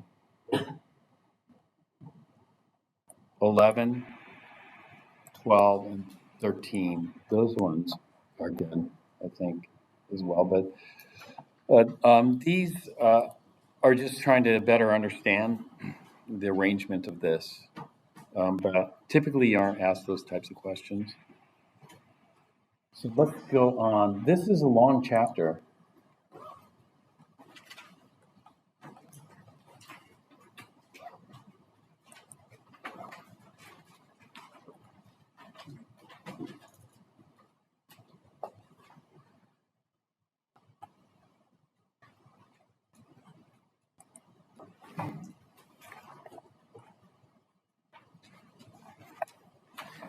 Electron configurations. Now, what is observed is this.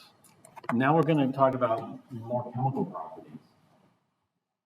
And the group 1 elements all share something in common. They all have the NS1 electron configuration. In other words, their outermost shell, N, will have 1 electron in the S. And so hydrogen's 1s1, lithium would be a 2s1, sodium would be a 3s1, potassium a 4s1. So all of these have one valence electron. Over here, we're going to have 2s2, 3s2, 4s2. So these are all ns2, two valence electrons. And then we jump over here. Here to here, these are called main group. And so over here, we're going to have s2p1. So ns2np1, ns2np1, ns2np1. The three d10s are folded into the core here. And so we're just looking at the 4s here. And so all these here have three valence electrons, 2s and 1p. Carbon family has 4 valence electrons. Nitrogen has 5 valence. Oxygen 7 valence, and oxygen 6 valence, fluorine 7, and neon is 8 valence. 8 valence fills the shell. Now the transition metals are going to have different numbers of d electrons here. So we'll have the 4s2, 3d1, 3d2, 3d3, etc. It changes the reactivity. And so if scandium loses its 2 valence, that's plus 2, and if it loses this single d electron, it's plus 3, and that's exactly what happens with scandium. Scandium goes 4s0, 3d0, and we're just left with the argon core. Titanium loses all 4, has the 2 s electrons and 2 d. Vanadium, it's getting harder because to lose 5 electrons is more difficult. So vanadium common charge is plus 2, lose the 4 s2 electrons, and then we could lose a number of these 1, 2, or 3, etc.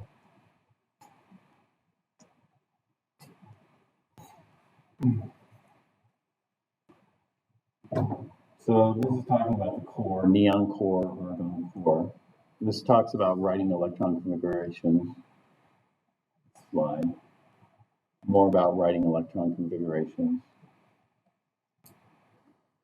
More about electron configurations. This talks about valence electrons here. The highest end we see for phosphorus is 3. And then we total it out. There are 2 here, 3 here, and it's 5 valence electrons. So phosphorus has 5 valence electrons and the rest are 4 electrons. The valence electrons typically are written at the highest end level, like something like that. The families are going to have the same NSX and PY configuration. So all families of main groups can be written as NSX and PY. The number of valence electrons is just X plus Y. The highest end.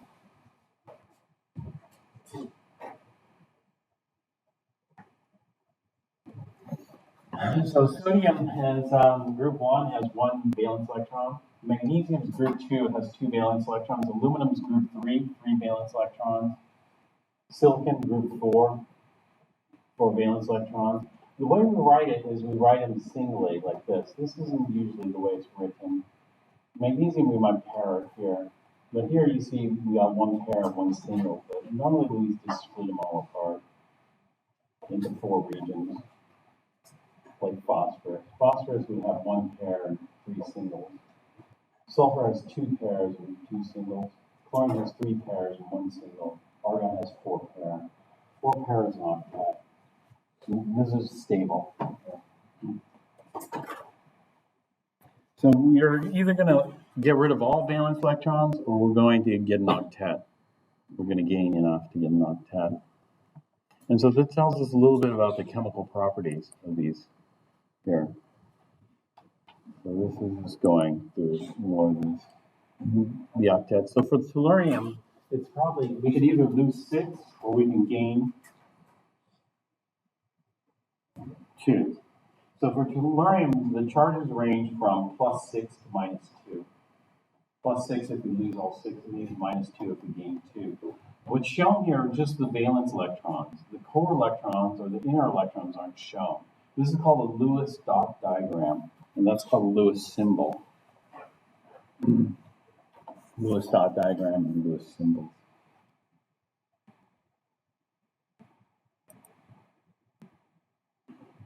Yeah.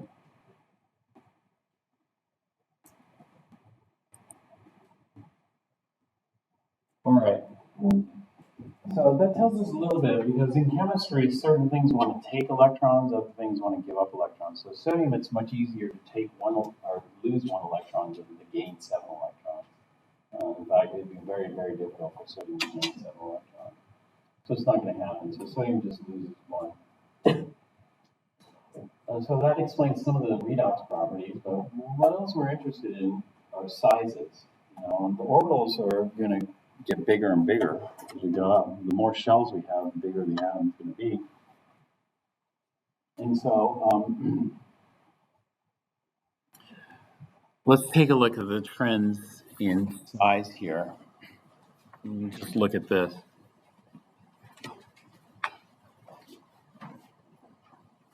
If you look at the number here, this is the radius in picometers. Yeah, this is the radius in picometers.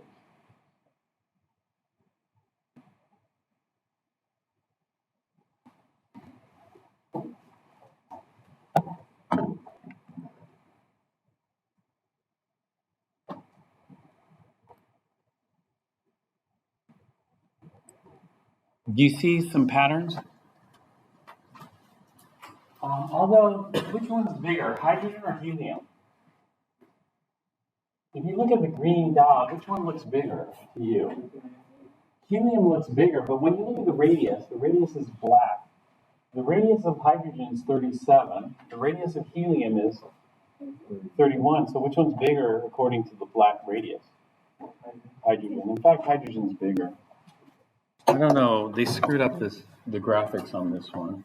I think they just got, whoever the graphic artist was, they just drew it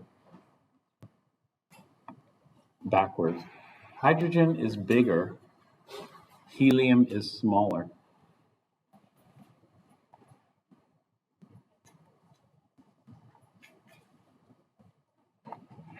Why is that? Why that is, okay, hydrogen has how many electrons in the 1s orbital? 1 electron. And that 1 electron is going to be defined by an electron cloud. Let's do the electron cloud for hydrogen. It's in the 1s orbital, so it's spherical in shape, like this.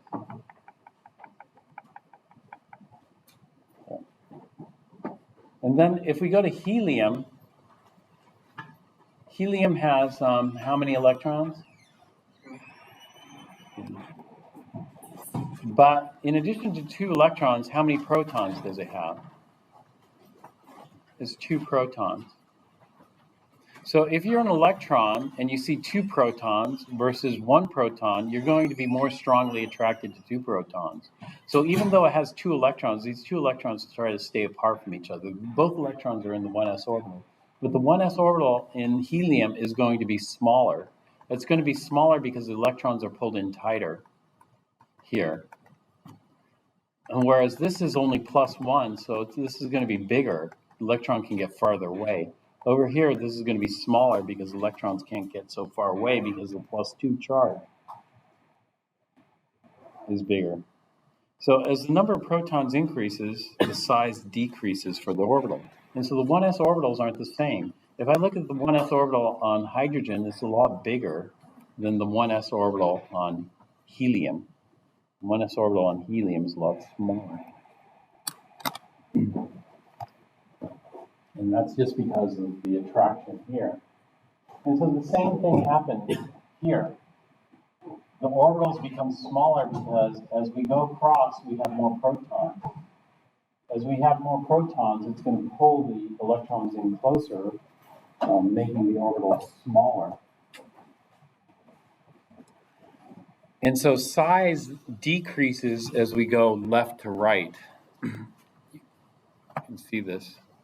And so as we go left to right, the radius of the atom decreases because Z increases. Z is the number of protons.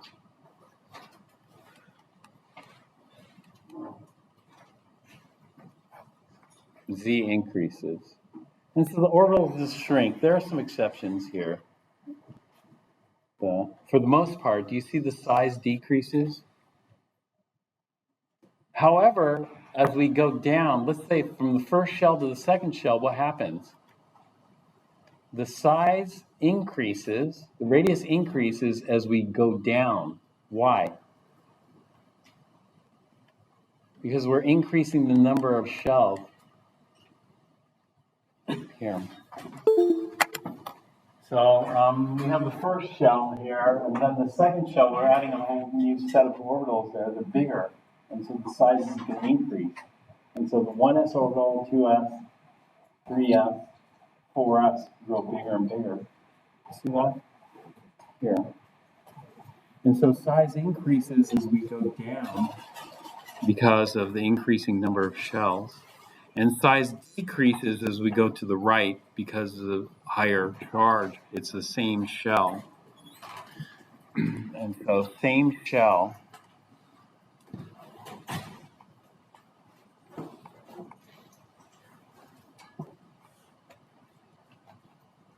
And here, it's the other way.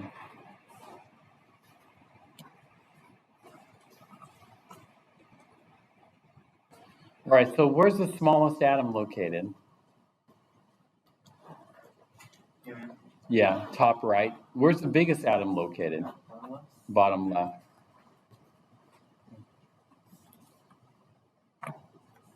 And so when we look at the periodic table, the smallest atoms here, the biggest atoms down here.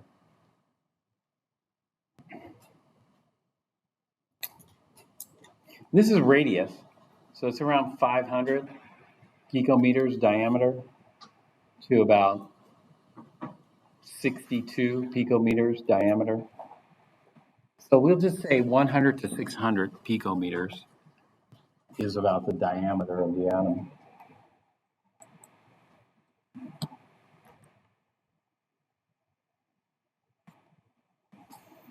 So they're just looking at increasing size in this, showing the trends here.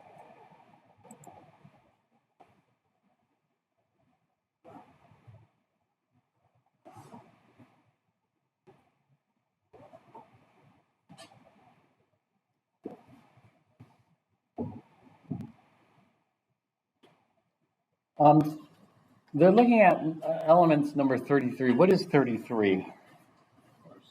Arsenic. What's 15? What's 16? Sulfur. So phosphorus and sulfur are in the same shell.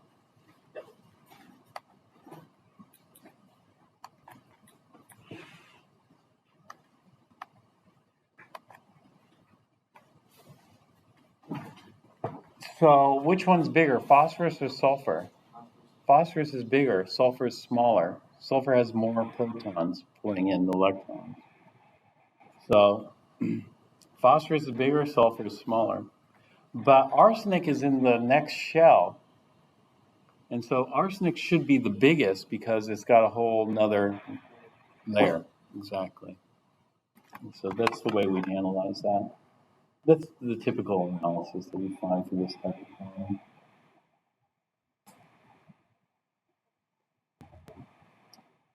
Like I said, this is a long chapter with a lot of topics.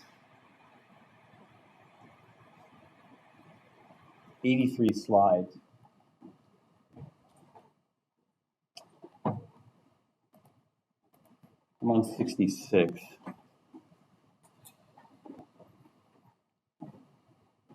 Which do you think is going to be harder to steal an electron from? A small atom or a big atom? Small atom. Big atoms have a lot of electrons. And the outermost electrons aren't so tightly held. So this is called ionization energy. Ionization energy is the amount of energy required to remove an electron. So, yeah. So if I look at sodium, I'm going to just take one electron away and to form the sodium ion plus an electron. This is ionization, and the amount of energy it costs to steal the electron from sodium is the ionization energy. Big atoms are easy to ionize. Small atoms are hard to ionize. So the hardest atom to ionize will be helium. Helium has the highest ionization energy. Hydrogen is going to be a lot easier, it's bigger. But then we start again with the next shell. With the next shell, lithium is the biggest, and then beryllium and boron, and it gets smaller and smaller until we get to neon. Except there are a couple of blips here. The blips are due to changing the subshell. So for example, lithium and beryllium we're ionizing in S, but when we hit boron, we're ionizing in P. It turns out it's a little bit easier to ionize a P. But once we're in the P's, then carbon's going to be harder because it's smaller. Nitrogen. When we get to oxygen, one of the P's are paired. And so oxygen has a paired one, so it makes it easier to ionize paired. And then we go to fluorine and neon. Neon's going to be the hardest.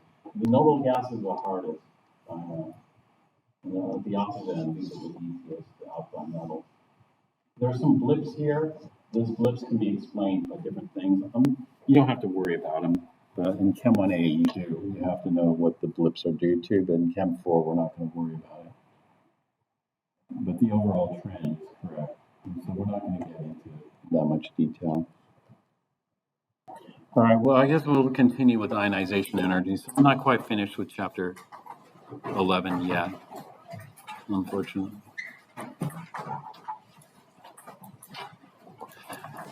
Skim through the lab for tomorrow, experiment 10.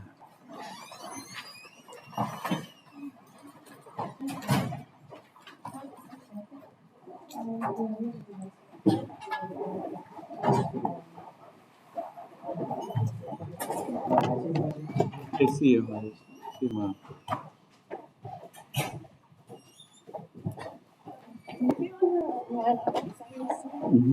9:30. 9:30. And then what link should I use? Use the link in the book. I have a WebEx, and I don't know when I opened a new meeting in WebEx, it should have gone to my WebEx Okay. link. It didn't. It went to a different link. Yeah. So tonight I'm just going to use the link in the one that's on the so or in the Canvas. yes. Yeah, it'll be there. Awesome. Thank you.